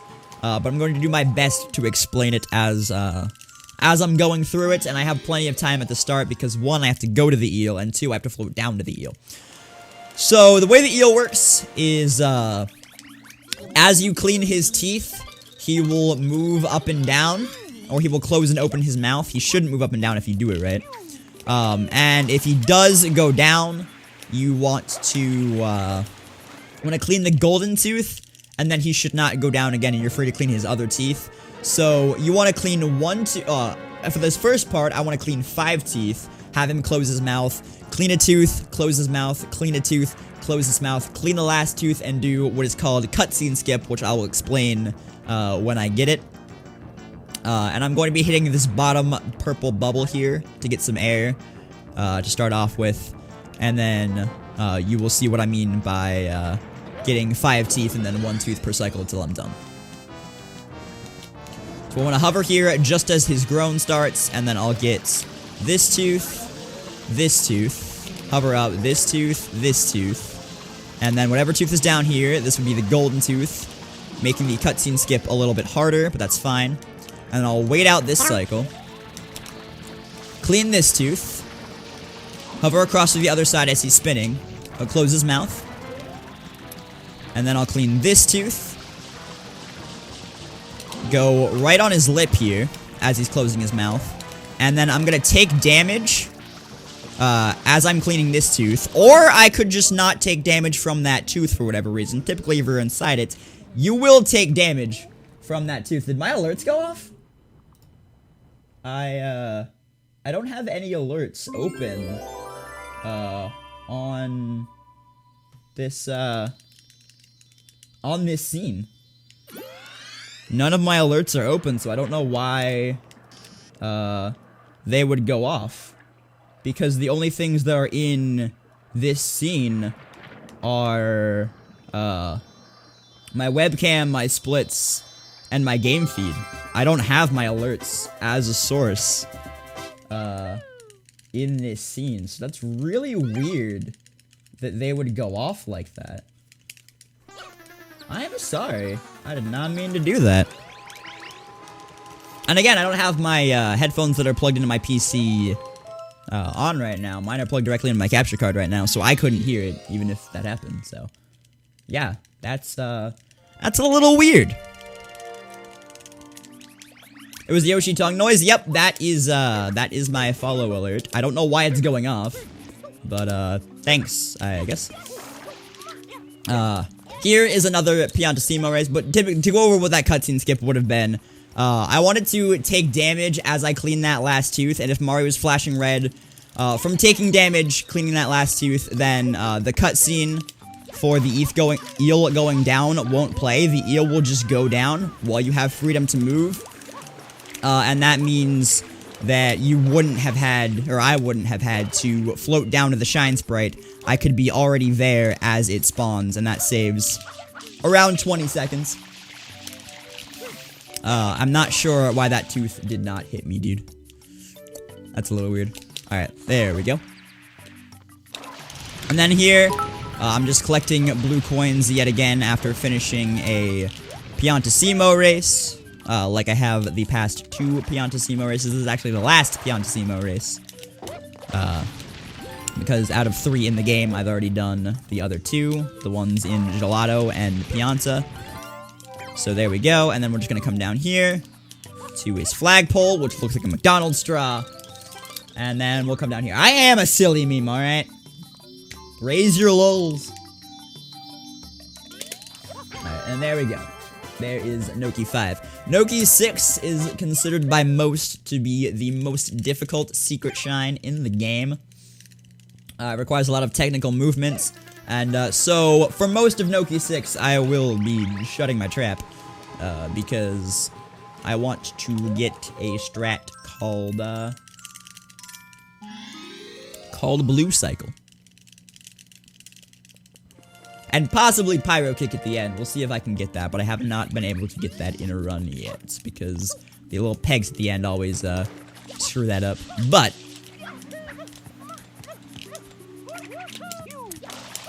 here is the entrance to Noki 6, and then, like I said, I'm going to be being quiet as I do Noki 6 to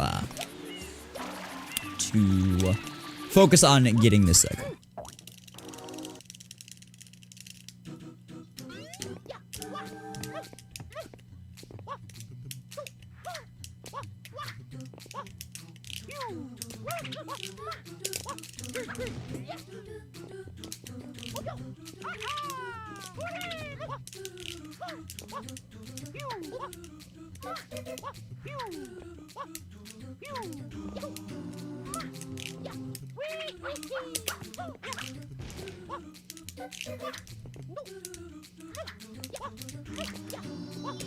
And there it was.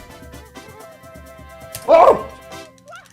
Noki 6 with Pyro Kick and Blue Cycle. That was actually a best split for me by around 2 seconds. So, that was cool. I have not gotten Pyro Kick in a run. Glad that happened now. Alright, and then we have Noki 7.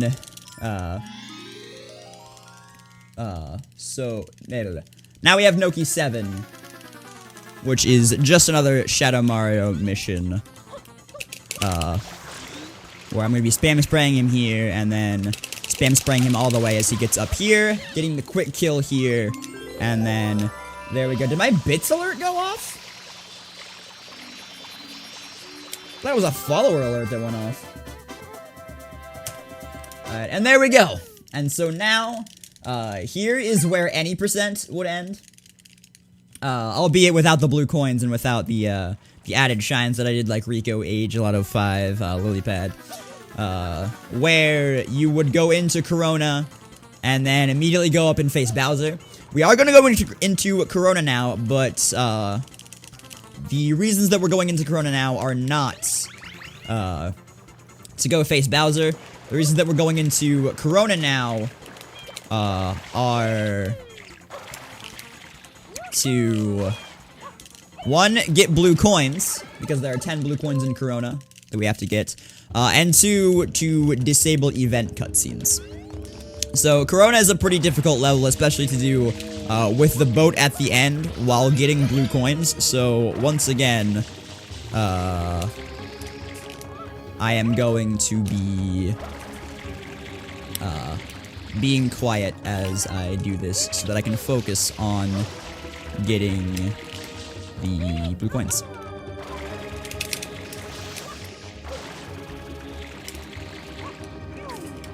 Oops, get up there.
And there we go. No deaths in Corona Mountain. We are good. And now we're moving on to the box games.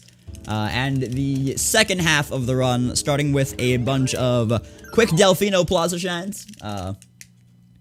Starting off with box game 1 over here. I do need to go into this sewer and grab these 10 coins here quick for something a little bit later.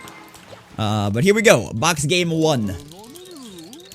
I have 30 seconds to clear all of the boxes in this room with ground pounds. Here you could do things called diagonal doubles, which I'm going to go for one right here. Where you hit 2 boxes diagonally from each other with 1 ground pound. You can do that with both of the last sets of boxes. However, I find the second diagonal double far easier than the first, and typically if I go for the first, I hit none of the boxes or I bonk, so I just do those safely. And then go for the last one. Here we have box game 2, which I will be doing some fruit ladies during. Fruit ladies are ladies with baskets scattered around the plaza that will give you a blue coin if you give them 3 of a certain fruit. I'm going to be doing the pineapple and the durian fruit ladies right now. Banana fruit lady will come before I go to Noki again, and coconut fruit lady will come before I go to Rico again, which is the last world that you revisit. So I'm gonna throw this pineapple over here, get all of these oh, I'm so glad you went backwards. Get all of these durians to go over to where they are supposed to go on the other side. And then talk to this lady and toss the pineapples into the basket. Kobe. Kobe. Kobe.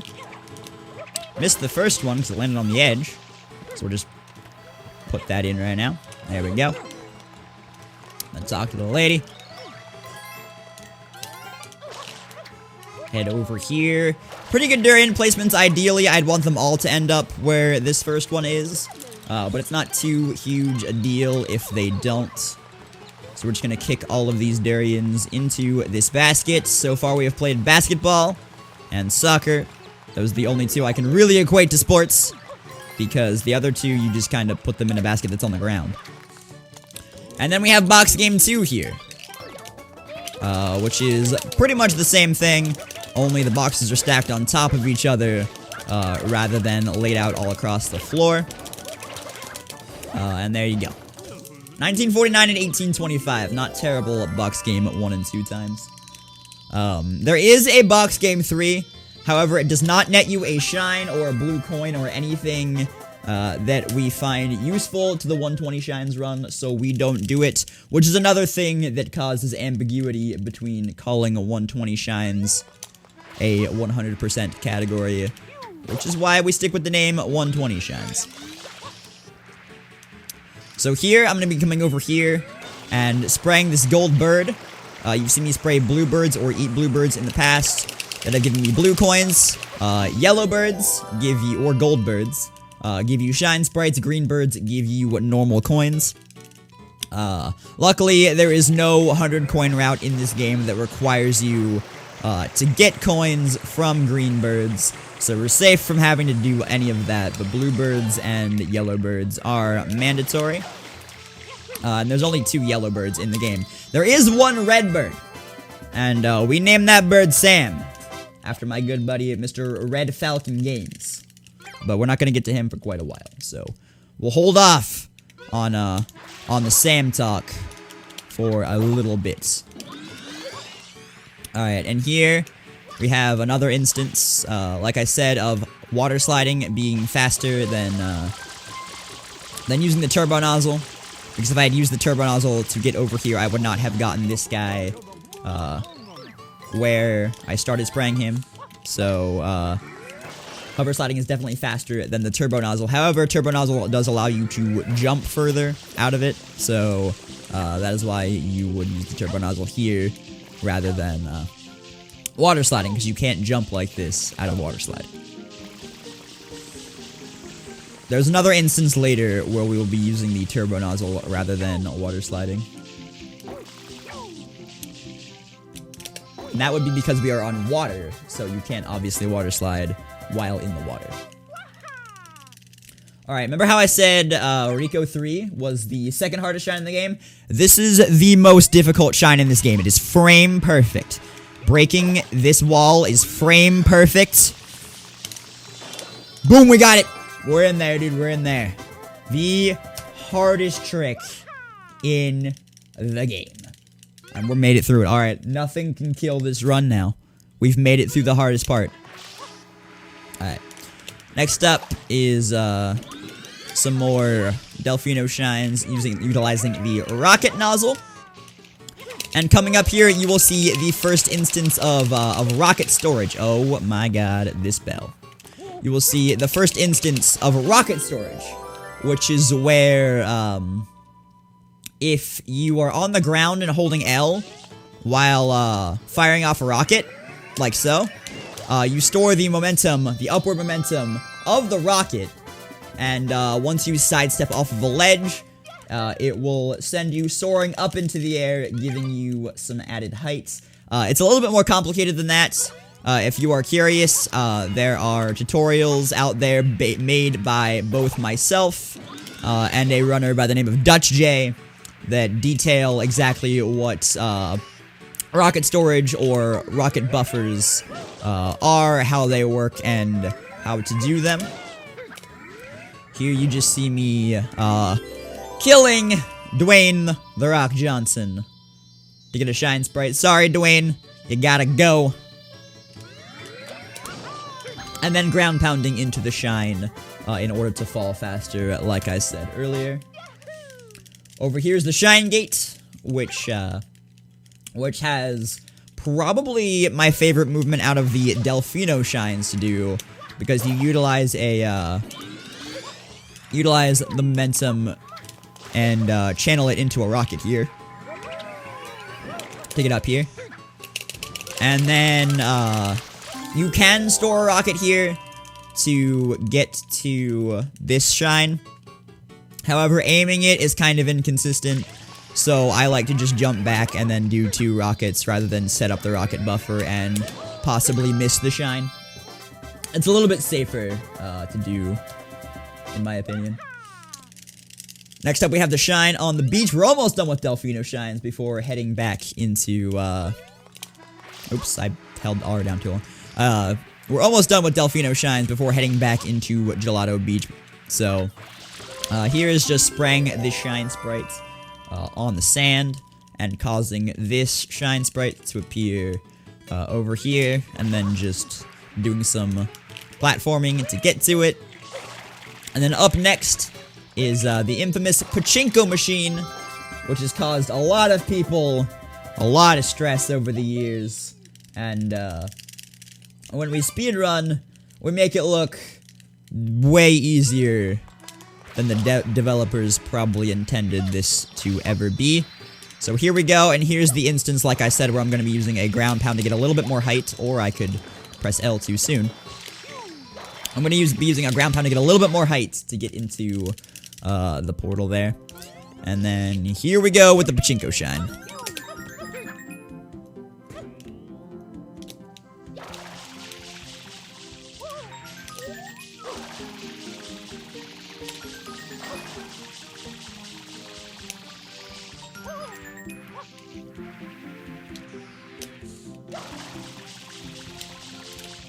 Oh, man. Alright. Well, what I wanted to do there was to, do a similar thing that I did with the green one. Only going from the side that I ended on to the side that I started on with the purples. However, sometimes when you try to dive into that first purple area, because you're hovering beforehand, you will hit the water there, and instead of being thrown out into the air, you will water slide back onto the slide and not be able to do it. Simple backup that I did was just to spin jump into the other one and go through the purple ones backwards. It wastes around 15 seconds to do it that way. It's not a huge deal though. And now we're gonna go do the red coins on Airstrip, which is why I needed to get those coins before going to box game 1, because this guy charges 10 coins to take you back to Airstrip to do the red coins here. And this is also where we will be collecting most of the 100 coins for Delfino Plaza, because Delfino Plaza and the Airstrip are connected. So if you get 99 coins on Airstrip, which is what I will be doing, and then collect 1 shine in Delfino, then the 100 coin shine counts for both. So, and the reason I'm not just going to collect the 100 coin shine here on Airstrip is because I'm collecting the red coin shine here on Airstrip. And unlike in Super Mario 64, when you collect a 100 coin shine in this game, it does teleport you out of the level rather than just giving you a text box and asking you to save. So we have to do 100 coin shines separately from other shines in order for that to work. And so I'll be getting 99 coins right here. And then going back, collecting this shine, getting 1 coin from a window. Oops. Getting 1 coin from a window in Delfino Plaza. And collecting the 100 coin shine in Delfino Plaza. No problem, crazy US Marine. So here I'm going to be going over to here and spraying this. Oh my god, the dude went my way. Spraying this open window right here to spawn a coin. Grabbing the coin, that spawns the shine for 100 coins over on this platform. And then I will go over, get this turbo nozzle, and go to the... Oh wow, I lost a lot of momentum there. Whoa, sir. Okay. Get the shine here. I wanted that first one to be a normal jump rather than a spin jump, but I lost my grip on the control stick and it ended up being a spin jump. So there's that. Here's our last Delfino Plaza shine. It is the Chuckster, throwing you into a building. Whoa, I thought I was a little bit higher than I was. He charges you 1 coin to throw you into a building. If you do this, if you accidentally collect the 100 coins on the 100th coin on Airstrip, you would just collect the red coin shine, come back, do Chuckster, he'll take a coin away from you, and then you can do the 100 coin shine here. So you would just swap those two out if you were to accidentally collect an extra coin on Airstrip. And the only time that you would waste in that instance is the time it would take for the 100 coin shine to spawn on Airstrip.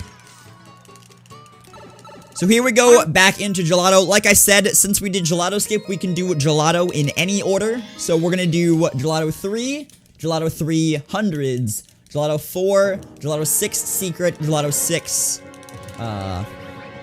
Gelato 2, Gelato 1, Gelato 1 secret. Gelato 3 is the Wiggler, where you have to spray up these sand dunes, knock over the Wiggler, and then ground pound on the spot with the arrow above it.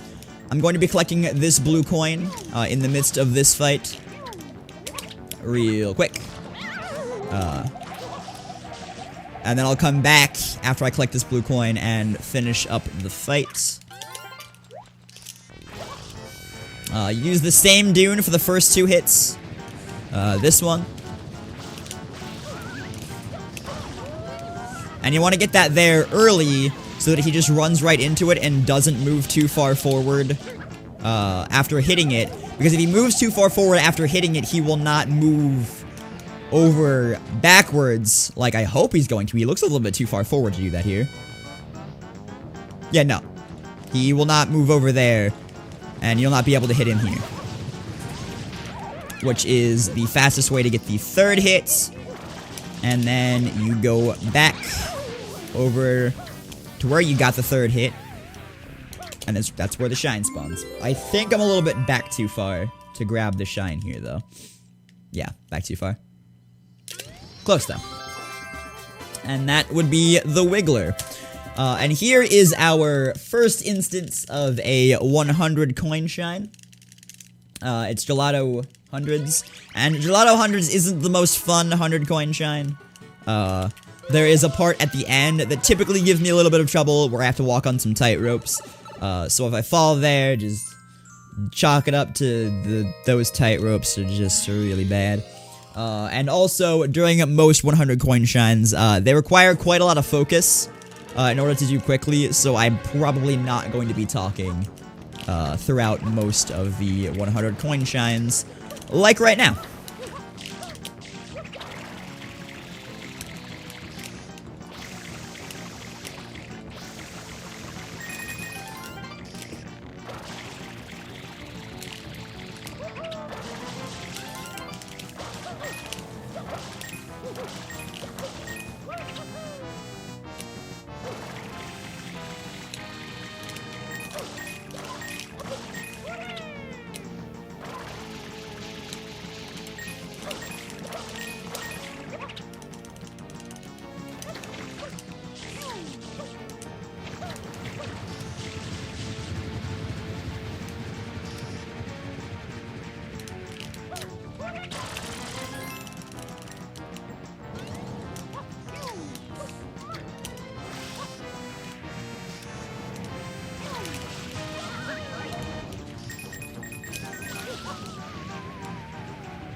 Alright, that was a pretty good 100 coins.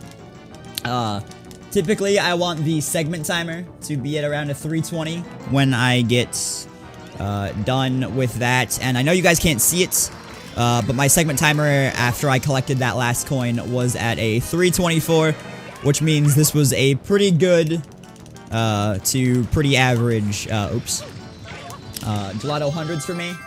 It's going to be slightly above my best split. Up next, we have one of my personal favorite strats in the run, although it is a very difficult strat. It is called Rocket Bird. I will not be going into everything in Rocket Bird right now. No, I went to the wrong shine. Oops.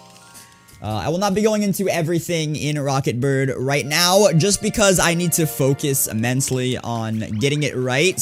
But if you do want to know more about Rocket Bird, how Rocket Bird works, I have made a tutorial for people wanting to learn the strat for use in their 120 runs. I have made a tutorial that is up on my YouTube channel if you would like to know more about Rocket Bird. But Rocket Bird is another one of those shines where I need to focus quite a bit, so I probably won't be talking too much. This entrance, though, I can talk through. It's pretty easy. Just grab the rocket nozzle over here. Get some water slides over here, and then do a Y-turn out of a rocket here, and get into the shine.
Boom!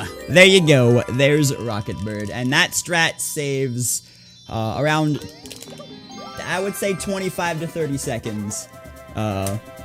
Overdoing it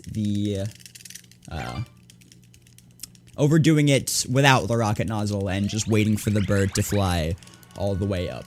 And even though I re-entered, if this tells you how much time this saves, I didn't have this in my PB. So looking at my splits, even though I entered Gelato 5, had to exit area and then come back and do Rocket Bird, I still saved 5 seconds over my PB, which had... Oh, what is that?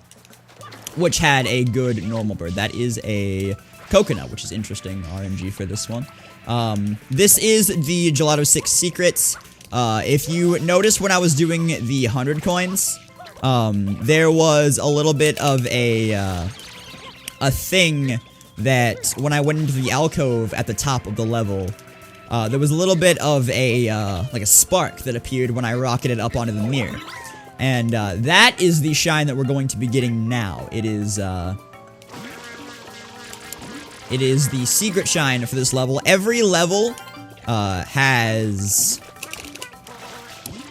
8, missions, and a 100 coin shine and 2 secret missions in it. Those secret missions can be collecting red coins in a secret, which you will see in a bit when we collect the red coins in Gelato 1 after doing Gelato 1. Oh crap, that knocked me backwards. Okay, I guess I could just knock it down with Yoshi. Can you get out of here? Dude, bees. I just want to knock down your home, bees. What the? I don't understand why that's not working. Okay. I guess I'll just spray it. We'll go back to save strats. I don't know why that wasn't unlocking. There we go. And then here's our first instance of having to eat these to get a blue coin. We'll be doing that a lot in both Bianco, but especially in Pianta hundreds. Here's the shine that we're getting, by the way. Ouch, I just hit my leg on my bin of equipment. And then there is a strat here where you would not need Yoshi for this to get the height, and you would just use a rocket nozzle and wall kick off of a wall. However, for some reason, I typically bonk on that wall, so not super worth it for me. And then the reason we did that before Gelato 6, and the reason I got that turbo nozzle there and then didn't use it, is because I needed to unlock the turbo nozzle for Gelato 6, because it makes this, which is red coins in the coral reef, a lot easier to do, because you can move a lot quicker with the turbo nozzle underwater and on the water than you can by just swimming. And so in doing that, that allows us to do this shine quickly, as well as quickly collect a couple blue coins, which would normally be way out of the way, like this one. And the one from this section of blue fish over here, this school of blue fish. And then this one way over here, and then from another section of, another school of blue fish. This fish right here, there are a lot of them in the second half of the game, and they are jerks. That one is named Freddy Fish in my stream, after the Humongous Entertainment character. There are also two later on, when we get to Noki. One's name is Lance Bass, obviously after the singer, and one's name is Sephiroth, because Lance Bass voiced Sephiroth in the Kingdom Hearts games. So myself and my chat collectively have come up with these little nicknames for those fish that can sometimes screw me over. And two of them are on the same level. Lance Bass and Sephiroth are on the same level. So we'll get to see those guys a bit later. But that was a good Gelato 6, especially because of the placements of those fish that had, the school of fish that had red coins in them. Typically they're not placed that well, but I could see them from when I got that blue coin, before I started getting red coins, so it was a good position for them to be in. Next up is Gelato 2,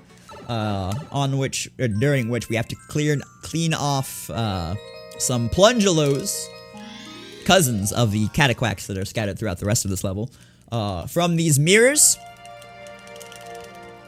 And they make an interesting sound, so you'll be hearing that. Typically that gets spammed in both my chats and friends' chats when they do this shine. I also have to talk. You have to sit through this this guy talking here, and then we'll go through and we'll do this in reverse order, doing the one with the mirror with three Plungelos on it first. I hate when it turns that way. The mirror with 3 Plungelos on it first. The way you get rid of them is just to get them to stand one-legged on the edge of it, and then ground pound completely off of the mirror, because 2 of them out of the 3 of them came out of came out of being on the edge, which I did not want them to do. Get on the edge, doofus.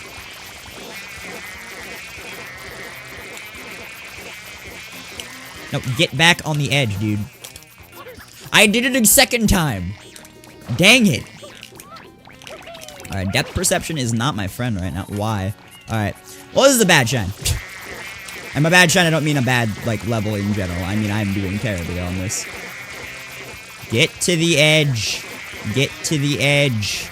Get to the edge. Get to the edge. Get to the edge. Stay on the edge. And then don't miss it this time. Thank you.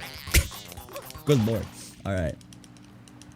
So that's not going the way I planned, but you get to hear the noise some more, so there you go. Alright. Next we go over to the mirror. Yeah, near, you miss. Next we go over to the mirror with 2 on it. These guys are actually positioned pretty well. Don't miss. Thank you.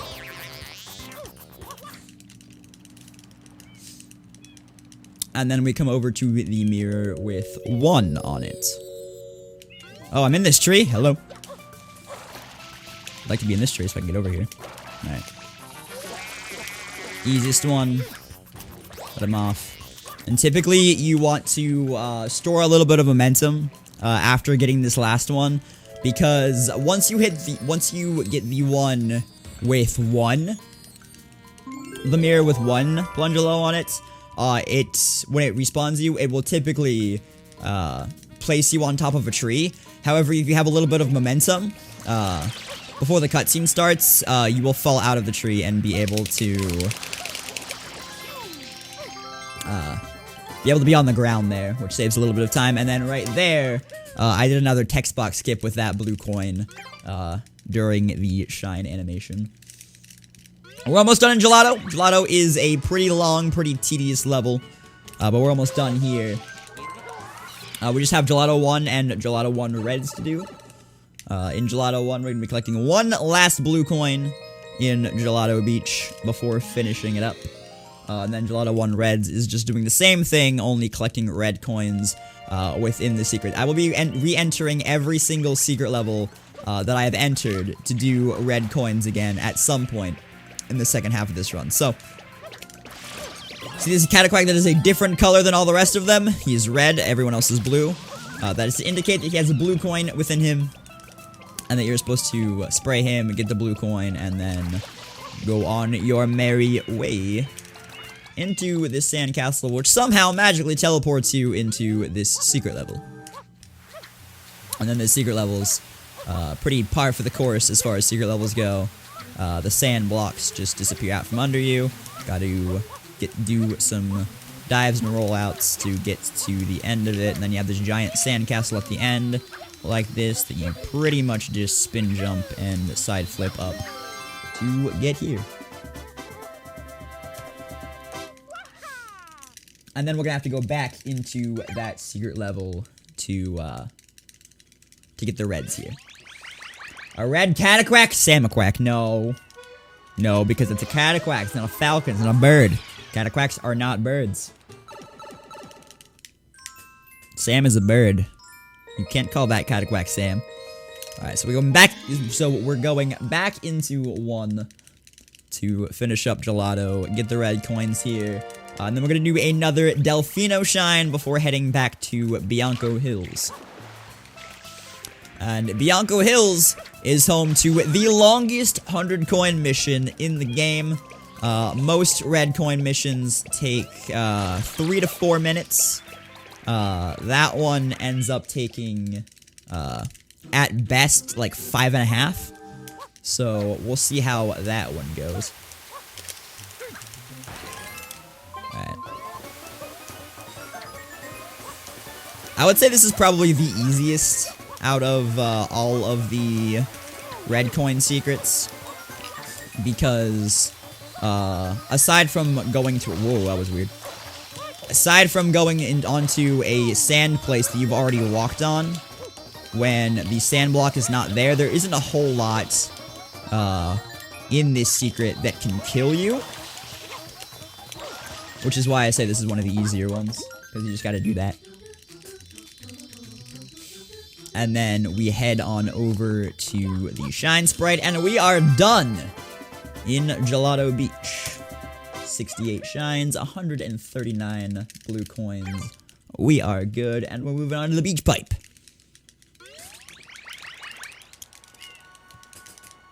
Which is just this pipe over here. We're going to utilize some momentum from getting a water slide off of that ledge.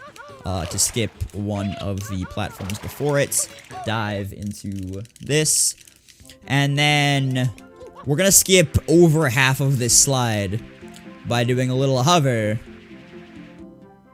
right here. And by doing that, we end up landing almost directly on the Shine Sprite. Actually, directly on the Shine Sprite. And there you go. And now we're heading back into Bianco. We're gonna do Bianco 8, which is even worse on tight ropes than Gelato 100s were. Those tight ropes went pretty well. So hopefully these tight ropes are pretty nice to me as well. There's a really, really, really neat, interesting, cool strat for this level that the any percent world record holder, Nindity, does. Oops, I did that early. The any percent world record holder, Nindity, has a video on YouTube, which utilizes rockets in a really weird way in order to minimize airtime on these tight ropes. And complete this shine about 40 seconds faster than any normal strat. And it is very difficult, but also very neat. So if you're interested in seeing some pretty advanced strats for this shine, I would suggest looking at that strat video on Diddy's YouTube channel, which is youtube.com/DiddyKong94, I think.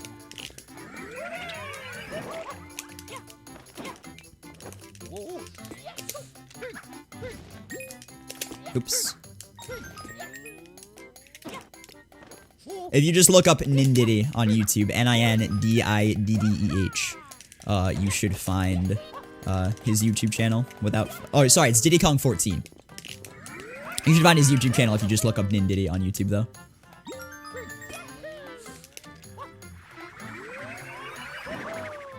Alright, there we go. And then one last one. These tight ropes have been pretty nice to me. I say that, and then I missed the red coin. I say that, and then I missed the red coin. These tight ropes have been pretty nice to me, aside from getting hit a couple times by the red dudes. And here's another rocket buffer to get on top of...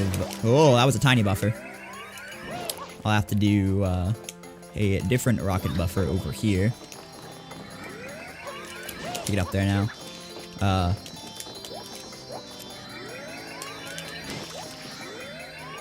There we go. Oop. There we go. That tiny buffer, I can tell you exactly why that happened. And Dutch J has a video on that. It's because I ground pounded and then didn't go back into the air to, before I did the rocket buffer. When you ground pound, you have downward momentum stored. And so when you do a rocket buffer, it interferes with the upward momentum that the rocket buffer gives you. And so you get a short little buffer like that. And that was completely my fault because I did not realize that I had ground pounded onto that area. Because typically I don't. Typically it's just a slide there. Alright, so I had to pay attention to the fruit that Yoshi wanted at the start of this level, because Yoshi will be important for this 100 coin shine. And again, because this is a 100 coin shine, I will be being quiet for most of it while I actually do the 100 coins.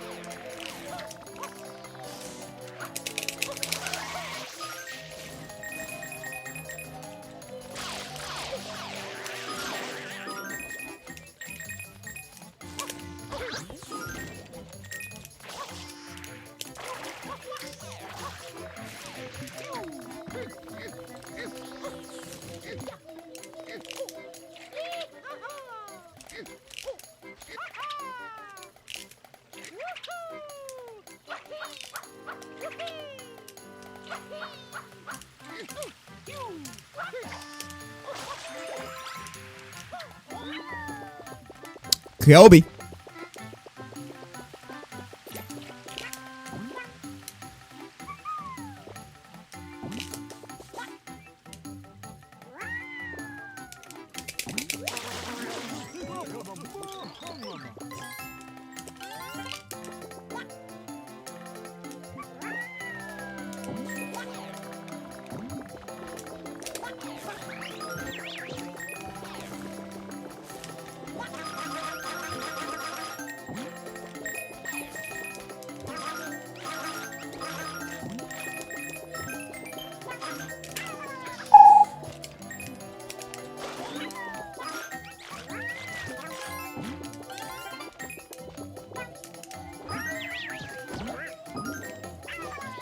Whoa, whoa, whoa, whoa, whoa, what?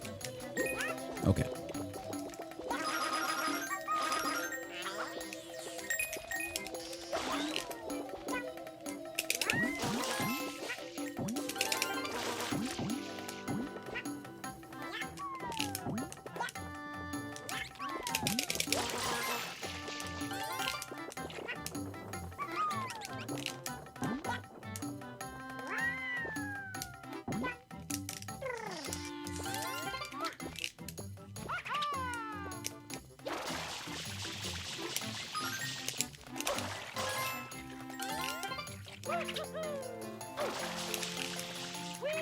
If chat's dead, it's fine. It is 3:28 in the morning on the East Coast, 12:28 in the morning on the West Coast, and a lot of people are probably asleep.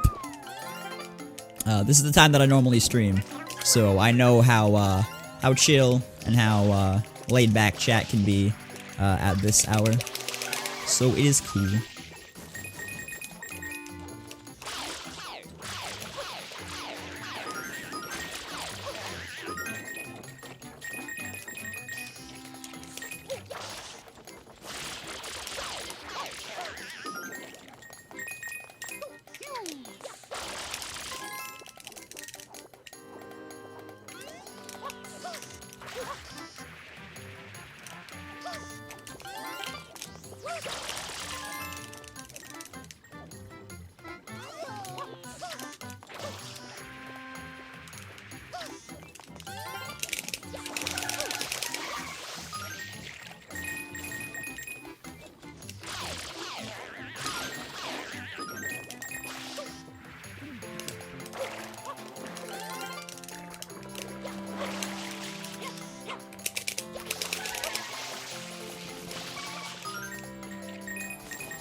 Oh, wow.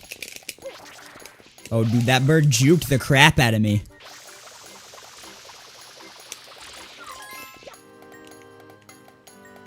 Oh, well, that landed on the fence. That was rude.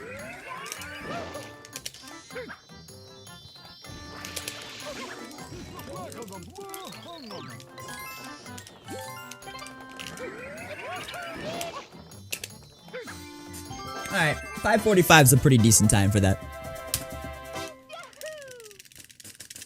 That was actually better than a lot of the times I do, when I do runs normally, so I will take that any day. Right. The only reason it wasn't, like, a best split or anything is because that bird kind of trolled me at the end rather than just becoming a blue coin once I spam sprayed him at the top. But, I couldn't see which way the bird was facing, so that's fine. Alright, now we're moving on to, the last few shines in Bianco Hills. Starting with Bianco 6 Reds, which I actually headed it back to 6 for, which I really did not need to do, but it doesn't matter all that much, because a lot of the time I spend on this toxic water is spent underwater anyway. Grabbing this blue coin over here that I could not see. There we go. Alright, come here, dude.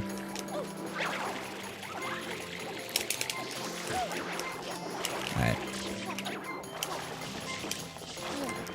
Wow, dude. Okay. Alright. And I have to pull some crazy shit over here in order to not die. Because typically you're supposed to land in the water. You typically have to go back to 8 to do this. But I was not thinking, so I scrolled back to 6 when I saw 6. But it doesn't make too huge a difference. Okay, that might. Oh, jeez. Well, if you just go back to 6 there, it doesn't make too huge a difference. You just have to deal with getting hit by the water rather than having the water be clear. Not too huge a difference, although I got hit way too many times. So I had to be careful to not get hit enough times to die there, but we're good. Didn't die, and we made it to the secret. And hopefully I can remain on my cycle here, even with that little botched startup.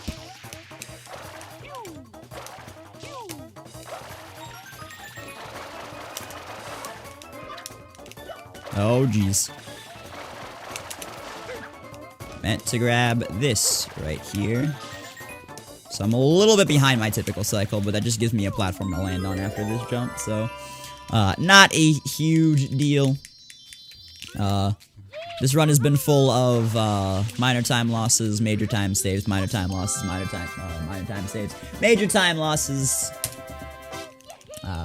Just gotta roll with it. It's not doing, too terrible for a marathon run right now. Like, I could still definitely come back and PB with this run, if I went ham on the next few worlds. But, that being said, I'm totally fine with how this run is going. And again, if you hear a keyboard click like this, that's just me hitting my split hotkey. So I can keep tabs on how well this run is going without having to use the marathon timer or anything like that. And also to keep tabs on blue coins for how many I'm supposed to have after each one, because believe it or not, I may run this category a lot, but I do not have that memorized, and a lot of the time chat has to tell me if I am missing a blue coin based on them looking at my splits. So now we're going to collect the red coins in Bianco 3, which, believe it or not, is actually way, way trickier than you might think for the first secret shine in the game.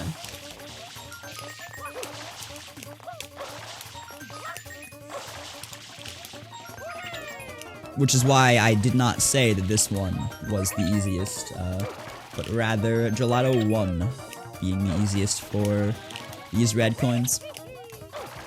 Because there are a lot of ways that you can die there, collecting those coins on the orange platforms, missing the cycles here, and having one of those blocks push you off with the trajectory of your hover afterwards. So there's a lot that can go into that. Plus, I don't even use very risky strats there. There are far, far riskier strats that you can use for Bianco 3 reds.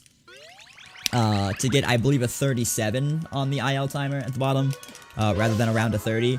So, I don't even use those strats. Those strats are very, very difficult, and maybe once I get, I reach my goal of sub 320 in this category in order to improve my time, I will learn that. But for now, I'm not doing that. Now we're finally 2.5 hours into the run. We are finally doing the first level shine in the game, Bianco 1, taking out what is supposed to be the third and last 3-hit polluted piranha. Way later than you might have expected. Sorry, I'm feeling a little hiccupy, a little burpy here. We're also gonna be collecting a blue coin as we are doing this. After taking out the polluted piranha in the same way that we collected the jailhouse blue coin at the start of the run while that polluted piranha was dying before a cutscene. We do that here, and then the shine sprite appears, so you can see PD up there. Which is why we know that we can do Bianco 2 way earlier. And there we go. We now have 2 out of 7 worlds completely done. And we are moving on to Noki. But as I said earlier, before we move on to Noki, we have to do the banana fruit lady by getting some bananas over here from this fruit stand, and then throwing them over there to the banana fruit lady. And as I said, fruit ladies are pretty self-explanatory. You just get 3 of the fruit that they want, and toss them into their basket. I'm gonna have to pull this banana out of this lady's butt real quick, because that's where it landed. There we go. Excuse me, lady. Did not mean to violate you in any way there. Just needed to give you the bananas that you asked for. Put 3 in the basket. Talk to the lady. She gives you the blue coin.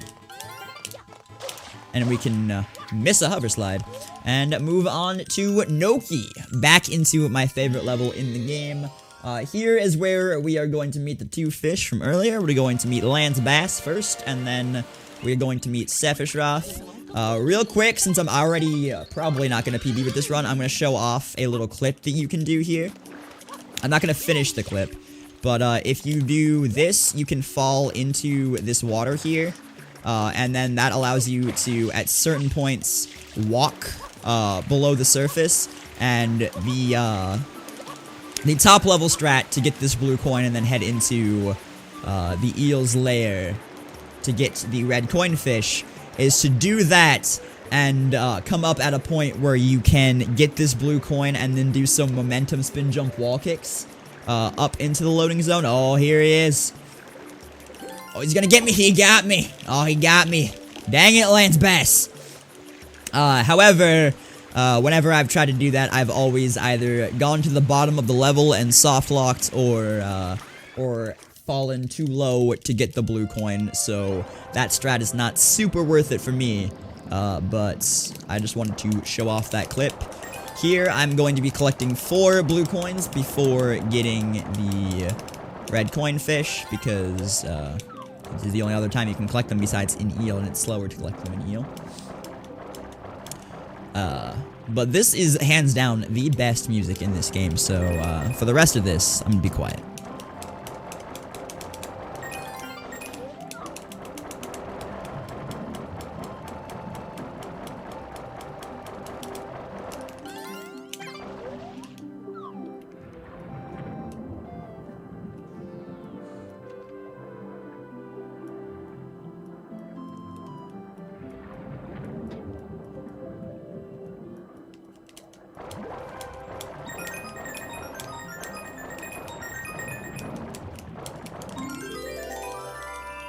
And right there is Sephiroth coming to bite my booty. But I'm not gonna let him, I'm just gonna fall down here. Alright, wake me up when I get the shine.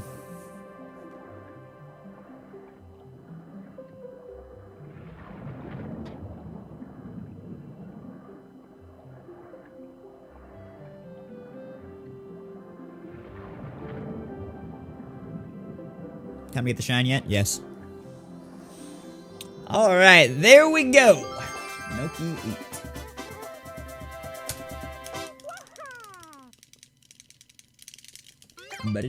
Alright, now we have my personal favorite 100 coin shine in the game. Again, I just love everything about oops, I went to the wrong level again. I love everything about Noki. Like, this level is just a very, like, calming, cool level. It has really relaxing music, and its platforming and technical movement is fun, but only if you enter the right shine beforehand. That is the second time this run I have entered a shine I was not supposed to. Most of the red coin, the 100 coin shine missions, you do in mission 8. This one just happens to be in 6, so can't do that. Anyway, as I said, 100 coin shines, pretty much gonna go into focus mode, so I will see you guys on the other side of the 100 coin shine.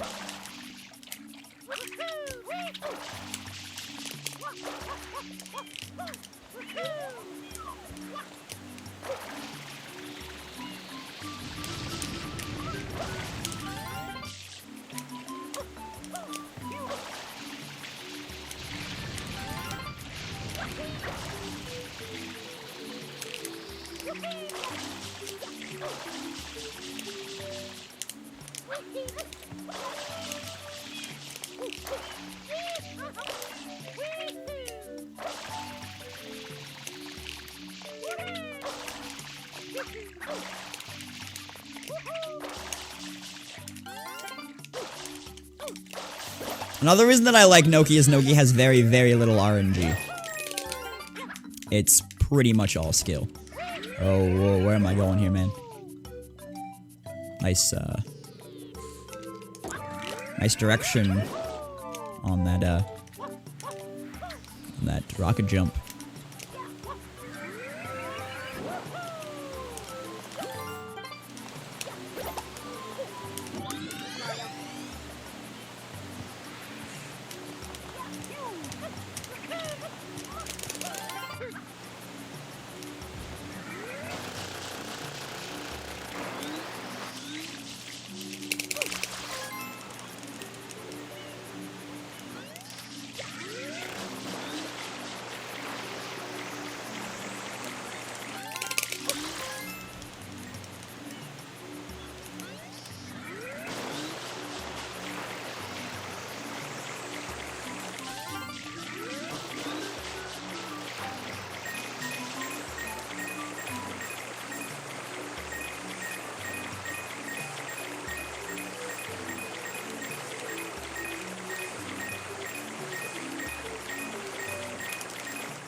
A little bit sloppy, but otherwise okay. The only reason I'm losing a whole ton of time here would be because of that re-entry at the start, but like I said, things happen.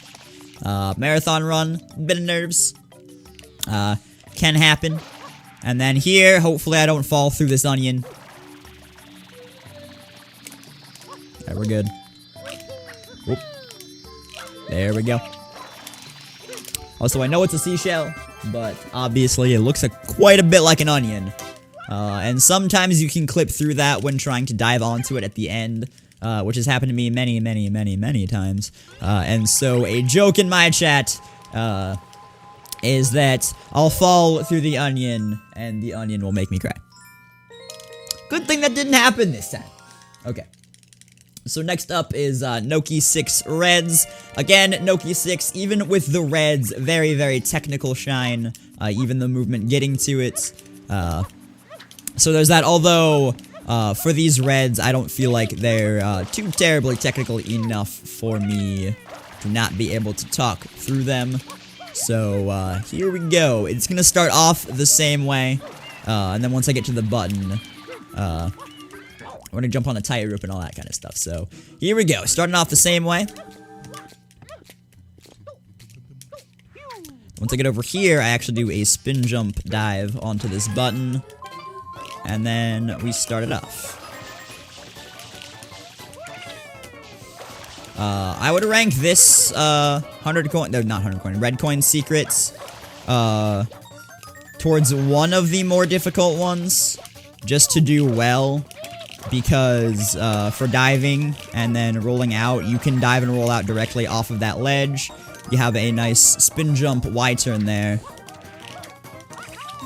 That if you mess that up, you can go directly off of the edge. So it's not too terribly difficult, but it's also not the easiest thing in the world to do.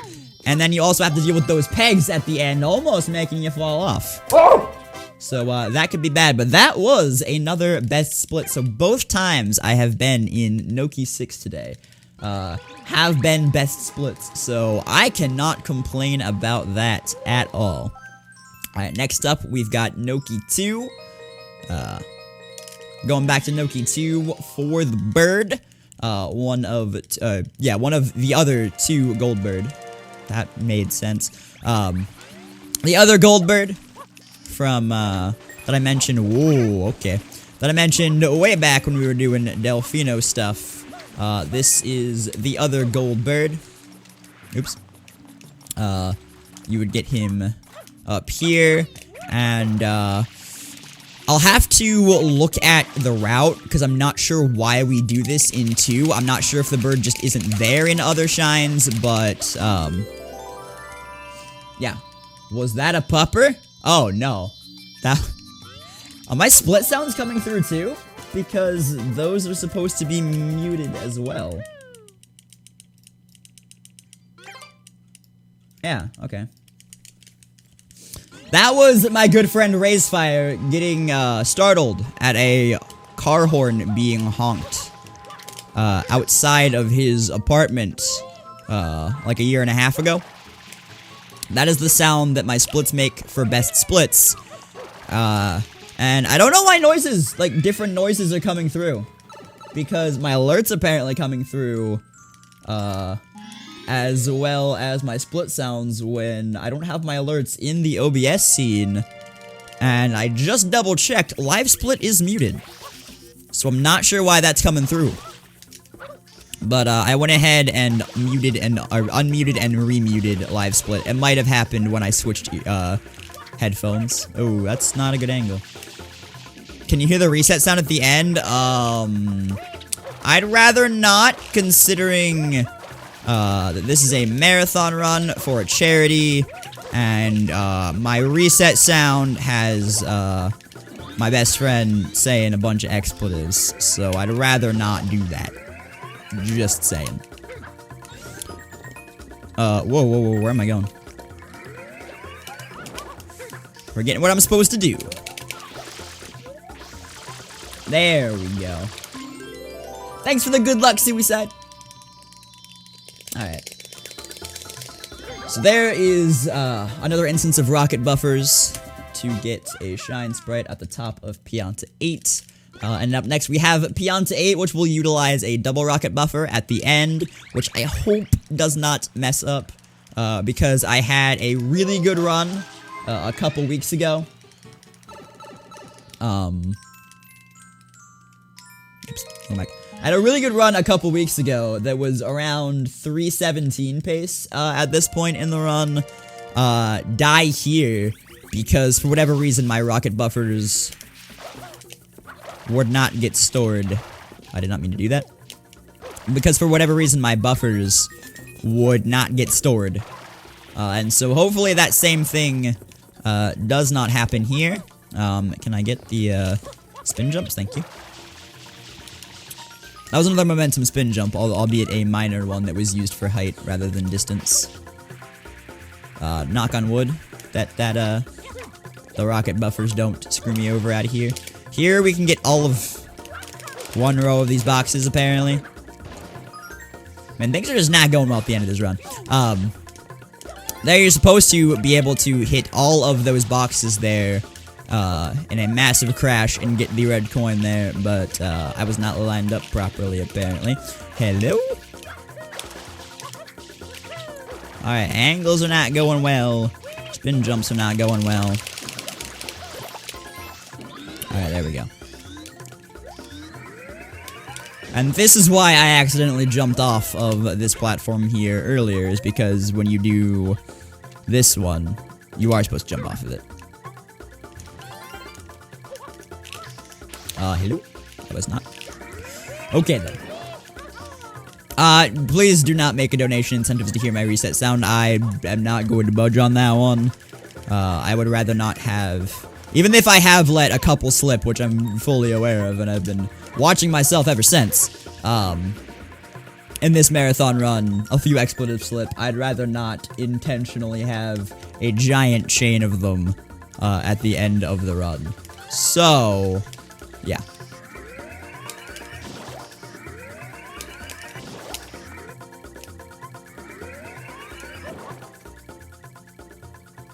Alright, we're good on the buffer side. We are fine. And then here is the Shine Sprite.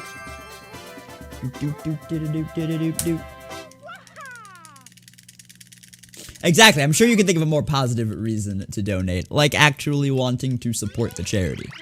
Because the Trevor Project is definitely a fantastic charity.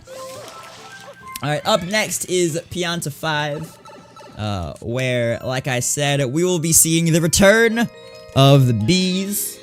I have to get two hives worth of bees because both have blue coins in them, as well as using Yoshi to eat some butterflies. So there's gonna be a lot of Yoshi you'll be seeing in this one because Pianta hundreds are definitely made far easier with the inclusion of Yoshi. Because Yoshi is the only thing that can kill out bees, and you need the bees. 1 for coins, 2 for blue coins, and also Yoshi is the only one that can take out the butterflies, which again, you need for a blue coin. So, we're gonna do that. What fruit does Yoshi want? Yoshi wants banana, which is actually the worst RNG that Yoshi could give me here, because the different fruits have different properties when you throw them. Papaya can be thrown a lot further. Durian can only be kicked. As for banana, it throws a lot shorter and also stops quicker. So you don't want the banana on this because you cannot throw it as far, and moving with the fruit in hand is pretty slow. So you don't want banana here, but you can make do with it. I believe I've gotten bad RNG 2 times when I have needed Yoshi. I got bad RNG in Pinna 6, and I got bad RNG here. Although here it does not waste nearly as much time as it does in Pinna 6, and even in Pinna 6 it doesn't waste that much time. They're more small nuisances than anything. Alright, there is the... oh no. There are times... if you saw that hole back that I just walked past beside that mushroom, there are times when the blue coin can fall in there, And if that happens, you do not want to take Yoshi down into that hole, because Yoshi cannot jump high enough to get out of that hole, and so you have to... And because you need Yoshi for the rest of this, you would have to wait for Yoshi to despawn out of that, and get Yoshi a new fruit to come back. And even if you spray Yoshi with water, which accelerates Yoshi's despawning, it still takes roughly a minute and a half for Yoshi to despawn with a full tank of juice. And so, getting stuck in that hole is basically a reset. That was not a terrible, Pianta hundreds. Yeah, dude, the theme of this run seems to be the worst RNG. It's like the game knows it's a marathon run. Oh yeah, I also got absolutely terrible, Pianta 1 RNG. Alright, we're going back into Pianta 5 for the reds. There is a strat in this red coin shine that I don't do, in which, you have one of the chucksters throw you very, very, very precisely. Oh, I already got this. I don't need that. Whoops. Very, very, very precisely up onto one of the platforms. However, it's very risky, as if you're off by even a little bit. Being off by even a little bit magnifies how bad the trajectory is for how far he has to throw you, and you can very, very easily die with that. It's this guy up here having him throw you back left up onto that platform. I prefer him to just have him throw me normally up onto this platform, and then to jump, grab this coin now, and then hover over to here, rather than having him just throw me up here. It's a lot safer and only wastes roughly 10 seconds, so I think it's worth it until a certain time threshold. This is definitely one of the easier red coins if you don't do that.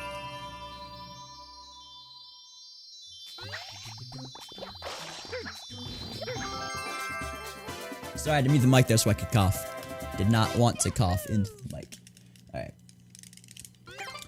So now, believe it or not, we are completely done with Pianta, and we are moving on to Pinna. The latter half of Pinna is one of the worst sections of the run, for me personally, because we have Pinna 8 coming up, and Pinna 8, for those of you that did not play this game in your childhoods, Pinna 8 is a mission where you're on the roller coaster that you're on in Pinna 1, and you have rockets. But instead of hitting Mecha Bowser 4 times, you have to pop 20 balloons. And the hitboxes are weird, and it's a pretty difficult shine that is very, very, very easy to mess up. So I will probably not be talking here,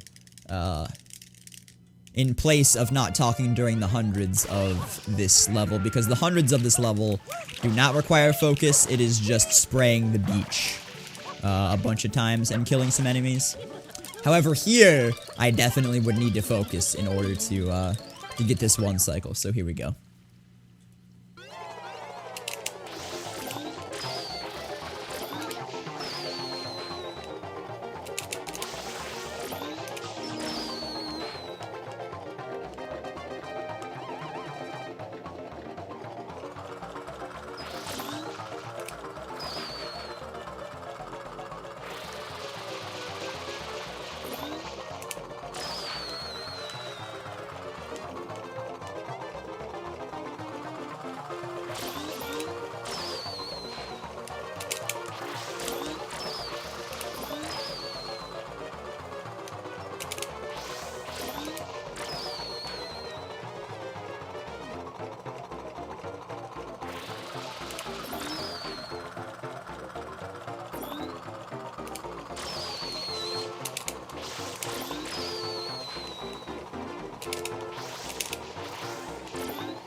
Like I said, very, very, very easy to mess up.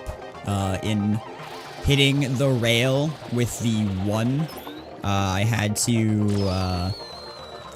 the rocket that would normally have been used to get that one to get the other balloon, which wasted some time there. I'm not losing too much time to my PB, but I lost about 30 seconds to my some of the best. Alright, next up is pin 100s. Like I said before I went into pin 8, pin 100s does not require focus like normal 100 coin shines do, because all pin 100s is killing enemies and spraying the beach. That is how you get all 100 coins in Pinna. So you'll see me spam spraying the beach a lot. You will see me jumping on Stu's heads a lot over here in order to get coins. I will also be getting the basket coin that I left out of Pinna 2 here by using a small clip that you can do with Yoshi.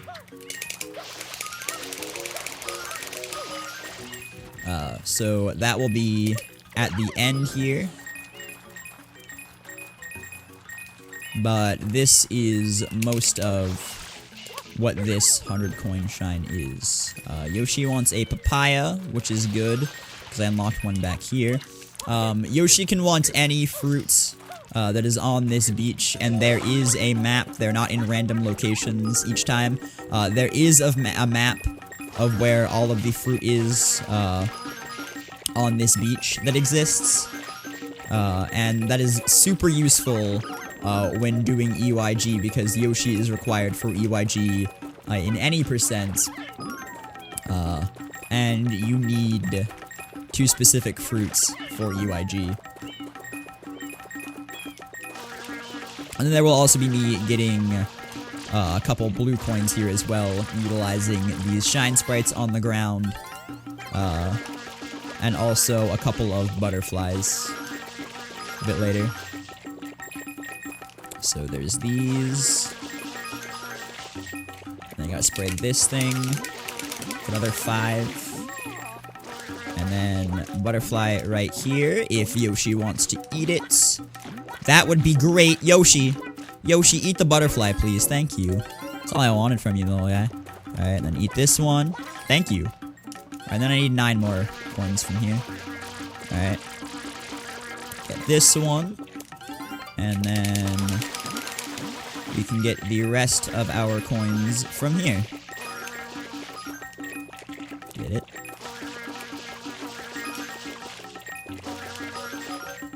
And there we go. Not the prettiest pin 800s, but definitely not the worst.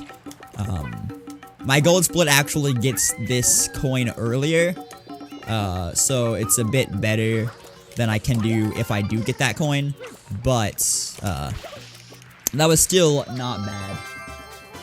Still a low 3-minute time for that, so I will take that.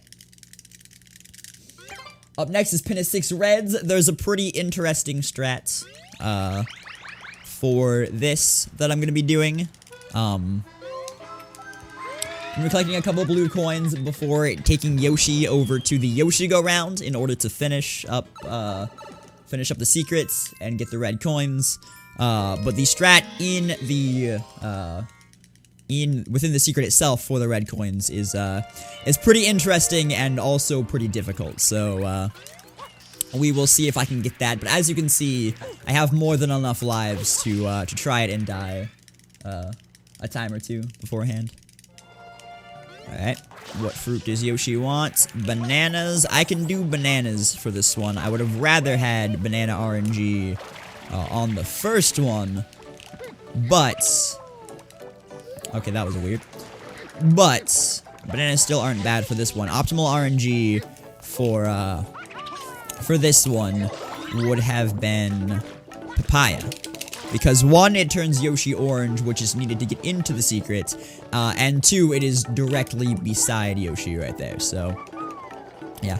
And then if you were wondering earlier about why I left this linked pair undone, is because we get it now. And then head into the secrets. So here we go. You just, same movement as before. Jump dives over to here.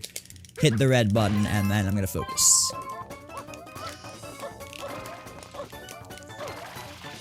Ooh, spin jump was eaten. I gotta get a slightly worse cycle here. Or just die altogether. That was not because of the strat that I'm attempting here. That was simply because, I did not get a spin jump off of that block at the beginning. And so I wasted a bit of time having to hover over to it.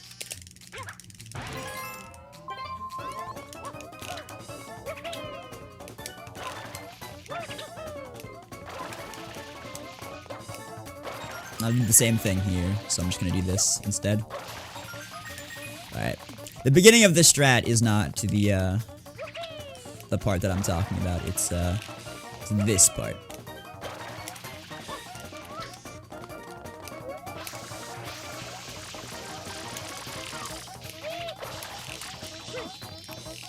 Yeah, that's why it's a little bit risky to do that, because I did not spray this all the way in order to do what I wanted to do here. So I kind of messed that up a bit. And by kind of, I mean, wow, did that mess up. A lot of stuff in this run has been... Whoa, whoa, whoa, whoa. Spin jump, buddy. Come on. A lot of stuff in this run has been messing up, so... Not a huge deal. As long as I'm underestimate, I'm fine, and I still should be, so... This is fine.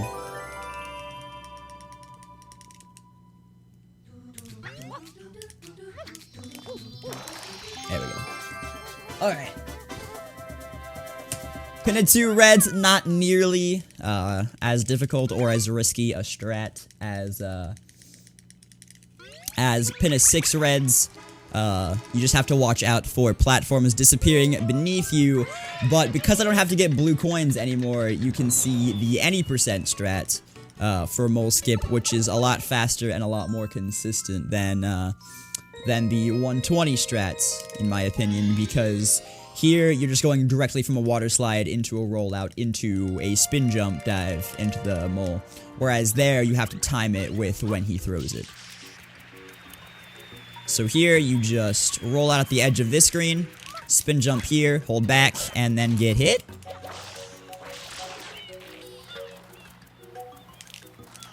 That's not the... What? Dude, nothing I say is going the way that I say it's gonna go anymore, man. There we go.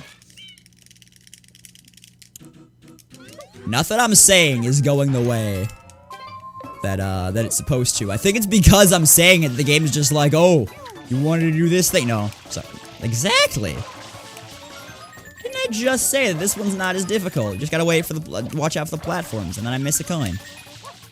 Come on, man. You're screwing me up here. You're messing with me. Whoa. You're really messing with me. Where was that spin from?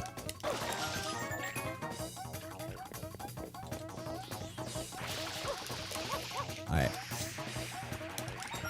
Where did I... What? Did I leave one out?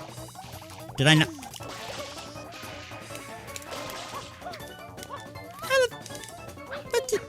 Okay. The end of this run is not going very well.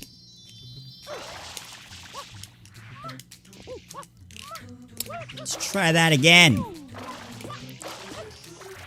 Good lord. At this rate, this is gonna be like a 329 or something like that, which is... Get the shine spread, which is not very good at all. I'll try to bring this back to at least get, like a respectable 327 here, but... We'll see. Alright, grass pipe. This is where we're gonna say hi to my good buddy, Mr. Red Falcon Games. Mr. Sam. So, say hi to Sam. Sam is a good buddy of mine. And, he has recently launched his first Twitch t-shirt campaign, so check that out if you haven't. However, Sam is gonna die here, because Sam is harboring a red coin within his body, and, he's gonna be taken out. So, Can we get some Bible Thump 7s in chat for the death of Mr. Red Falcon Games? He fought bravely, but in the end, the water was no match for him, and he had to die. It's for the good of the run, man! It's for the good of the run.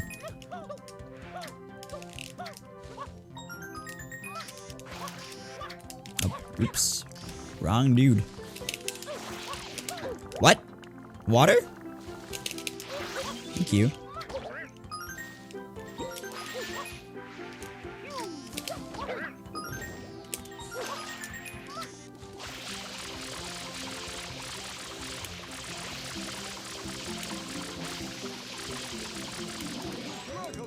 Alright, there we go. Thank you for the Bible Thump 7s. I'm sure Sam will appreciate it.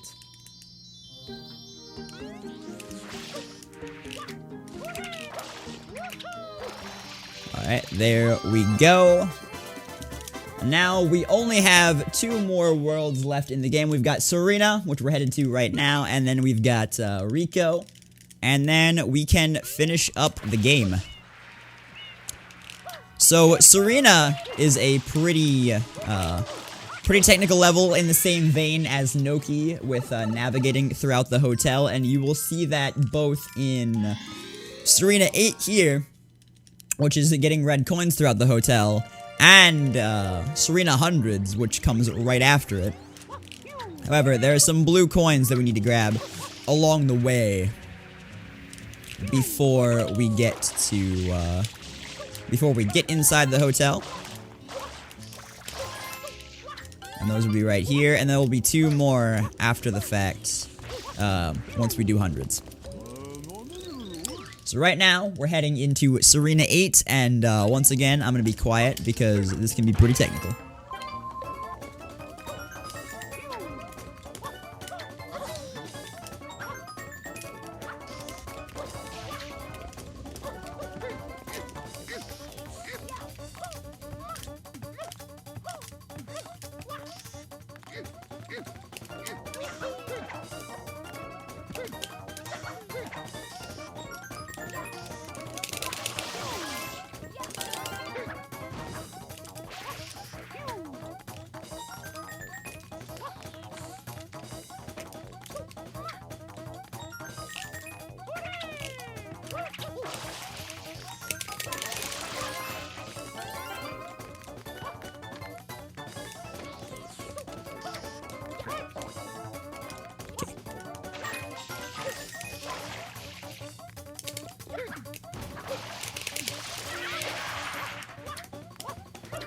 Still a 4-minute time, which is okay, but like not the best there. Bonked into a couple things, missed the banana clip 1 try. It's cool though. And then we can go ahead and grab the shine here. Up next is Serena Hundreds, which again I'm going to be pretty quiet during so that I can focus, because that one is even more technical than even Serena 8 was. Noki Hundreds and Serena Hundreds are the 2 most difficult, but also most fun 100 coin shines in the run, because there's so much interesting movement that you do here, so much interesting navigation throughout the level that you do in both of those 100 coin shines that make them fun while also challenging. So you'll be seeing that in here as well as earlier. You saw that in Noki Hundreds. So here I need to collect these 7 coins outside of outside, as well as the 3 blue coins there, and then head into here.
Table and room. All right, there we go.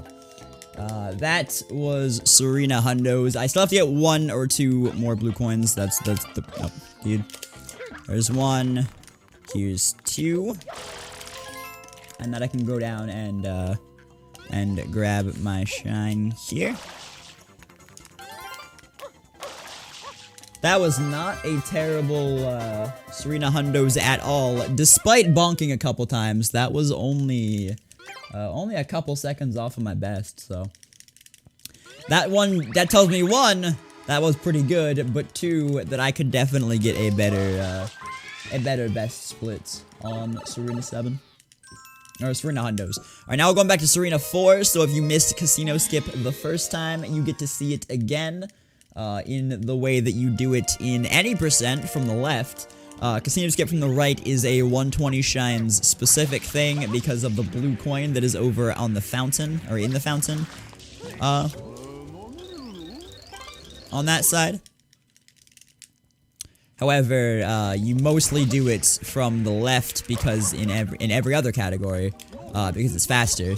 Here, because you do the secret both times, and there's blue coins on either side, you do it both ways. So there's this blue coin in the slots, and then on the other side there was the blue coin in the fountain.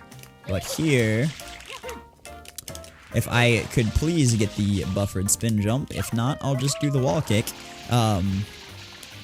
Here you get to see it done from both sides, and then you just sidestep over this, and then go into the secret.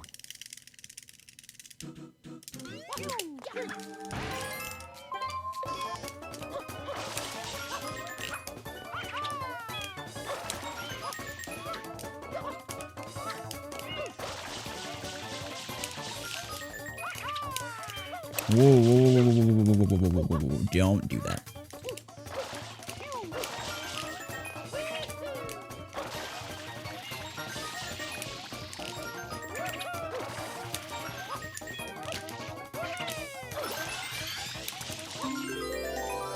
Alright, and there's Serena 4 reds, not the most difficult one at all, unless you miss one of the red coins that happens to be like going through one of the boxes. Then it can be a little bit tricky to recover from that. Same thing with what happened to me, where you get that coin, and then when you go to spin jump off of it, you slide down the intersection of the boxes. You can die that way. I'm glad that I did not, but yeah, that's not a very tricky secret reds. Now we're moving on to Serena 2 reds, which can be a tricky reds. Let's see if we can get Boo Bounce here, unlike earlier, because I do get a second chance at that with this when I'm doing the reds here. And this one can be a little bit tricky, so we'll see what happens.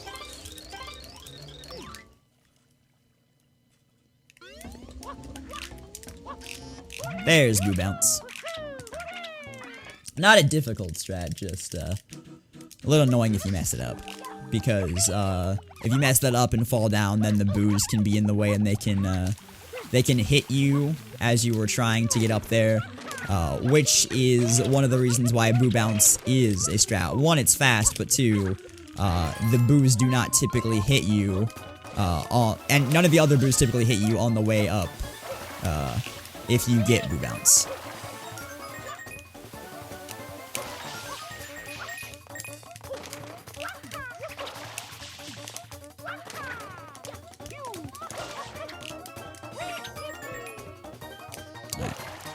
Tricky part of that is over. And there you go with Serena 2 reds. And that finishes up Serena. We have 1 more Delfino shine to go, 1 more Delfino blue coin to go, 1 more world to go, and then we are ready to turn in our blue coins and head off to Bowser. This is looking like, if all goes to plan with the rest of the run, a mid to high 327, maybe a low 328. Thanks for the bonk and not the spin jump there. What? Okay, let's try that again. Was trying to get a momentum spin jump off of that building, but nothing wants to cooperate with me today, so that's okay.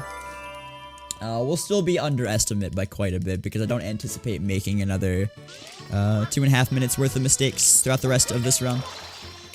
So we should be in the clear to be a bit underestimate if I stop playing like a dingus. Alright, ow. Alright, there we go. There is left bell, last Delfino Plaza shine. Up next, we are going to... Actually, I need this. Up next, we're gonna head to get a couple blue coins. One in the sewers, and one from the coconut lady. Oh, wow, dude. One from the sewers, one from the coconut lady. And then we are good on Delfino blue coins. All we have left would be the other 18 blue coins within Rico Harbor. After we're done with Rico, we turn them in, head to Bowser, and we are done. Important to talk to this lady before you put the coconuts in the basket, though, as if you do it beforehand, they won't count. So, let's get these coconuts out of here. Put one in. Put two in. And then last coconut. Put 3 in. And if they would talk to me, talk to me, then I could get my blue coins. How long until rack attack? Roughly 6 minutes.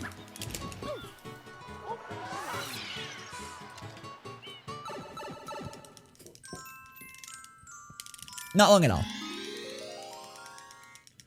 Is there a reason why that 0 blue coin can't be collected at the start of the run with the others? It is way too far out of the way to do that, C64. When you collect the sewer blue coins at the start of the run, those sewer blue coins are... Why did I not get height off for that? Those sewer blue coins are in the middle of the map. That one is way too far to the side of the map. And since you go over there for Coconut Fruit Lady anyway, it makes more sense to get that when you go to get her. Alright, once again, 100 coin shine, takes focus, gonna be quiet while I do it. And then the rest of the run after it should be a piece of cake.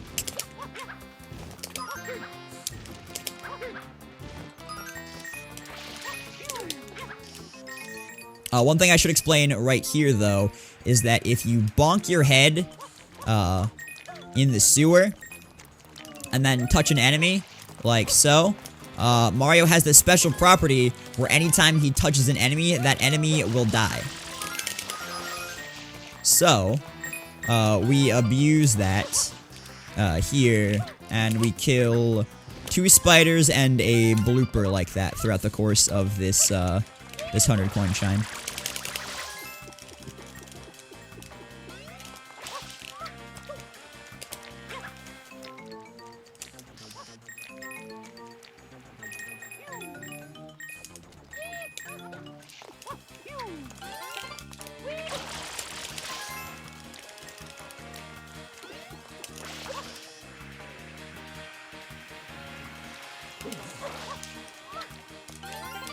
So that was one spider. Here is the second spider that we kill like this. Touching him. Comes up here. And then, because of my bad start, I have a bad cycle here, so I have to wait on this crane rather than just riding it across. Not too huge a deal because in this shine the crane does move rather fast. It just wastes a decent portion of time. I can't afford to miss that coin, actually.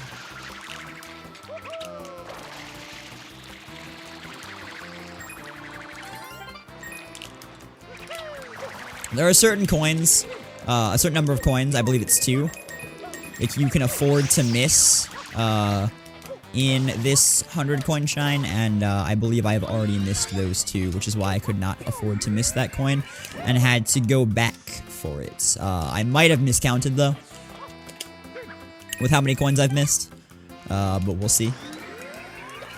If I need both of the coins on the platform with the blue coin at the end, then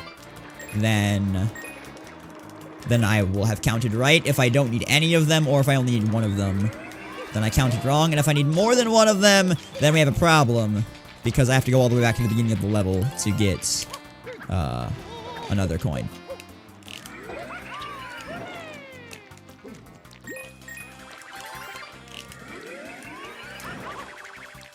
Okay, not exactly what I was going for, but...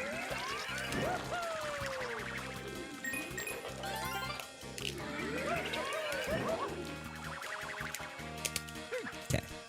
Those two coins on that platform down there are what I'm talking about.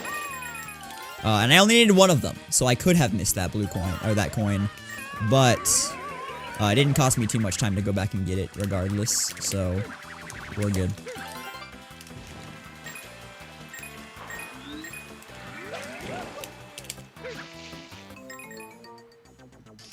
Alright. So we have here a pretty decent, oop, if I don't miss that. We have here a pretty decent, Rico hundreds.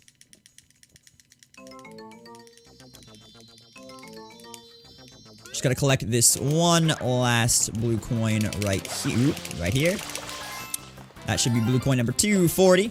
And then we fall into the shine sprites, and there we go. Alright, all we have left is Rico 4 reds, which is a pretty difficult red coin shine. I have been kind of screwed over by the pegs in this shine out of PB before. So, I'm probably gonna focus on this one too. Just so that death doesn't happen again. It's towards the end of the secret as well. So, if that happens, I'm pretty sad, but it shouldn't happen. And we should be good. Alright. Same movement to get into the secrets with momentum spin jumps off of the ramp, and then spin jump wall kicks over to here. Hit the button, and here we go.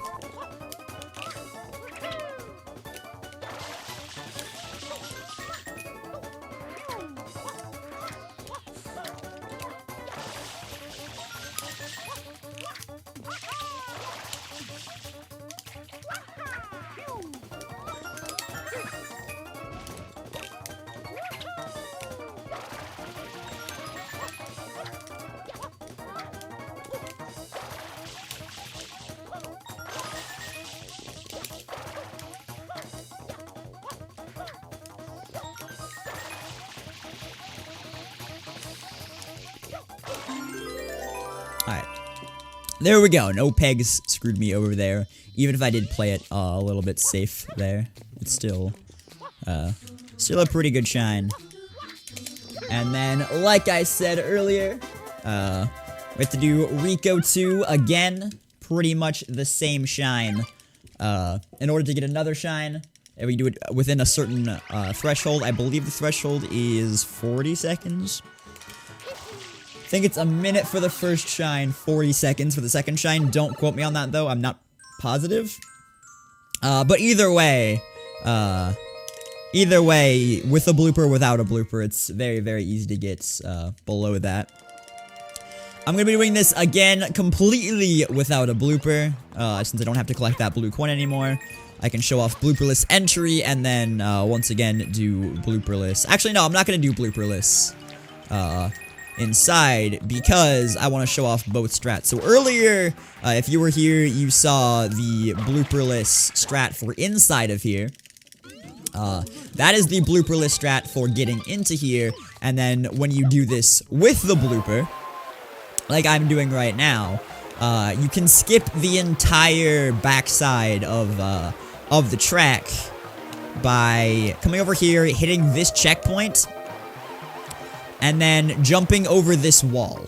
And when you jump over this wall, the next checkpoint in the level isn't until this corner right here. So you've hit all of the checkpoints that the game checks for to make sure you did the entire course. And then you can finish the race. That, ladies and gentlemen, and other non-binary genders, would be our last level shine. Now all we have to do is turn in our 240 blue coins, head to Corona, and defeat Bowser. So here we go. Very important, do not jump too soon there, otherwise you may re-enter Rico and waste some time. Here, as I said at the beginning of the run, you get a shine sprite for every 10 blue coins that you get, so now we are at 119 shine sprites. About to get our 120th from going over and defeating Bowser. Okay, that was not exactly what I meant to have happen, but we'll roll with the punches. Take them as I see them. And now we can go up and finish this run. Once again, Corona takes a little bit of focus, so I'm not going to be talking throughout Corona. Bowser, on the other hand, I can explain relatively easily.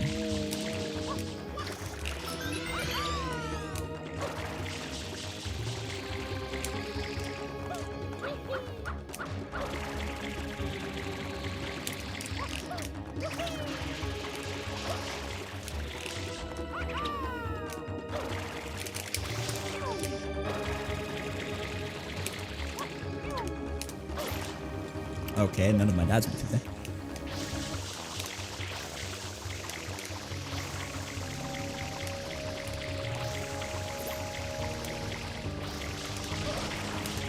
That strat is called Fast Boat, by the way. Requires pretty precise control over the boat here.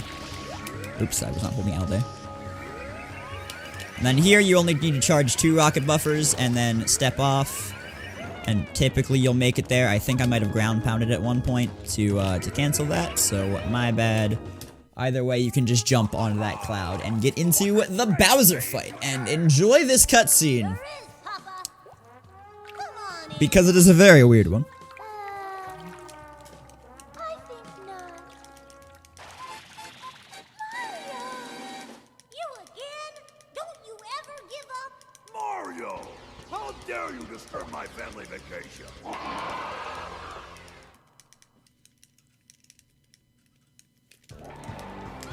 Alright, and here's Bowser. The goal of Bowser is to hit all of the points, the meteor points on the outside of his tub. To sink him, the first 2, you can pretty much hit anywhere and turn around. For this third one, you want to hit in the upper left to get a quick turnaround. For this fourth one, you want to hit in the upper right to get a quick turnaround. Although I missed it.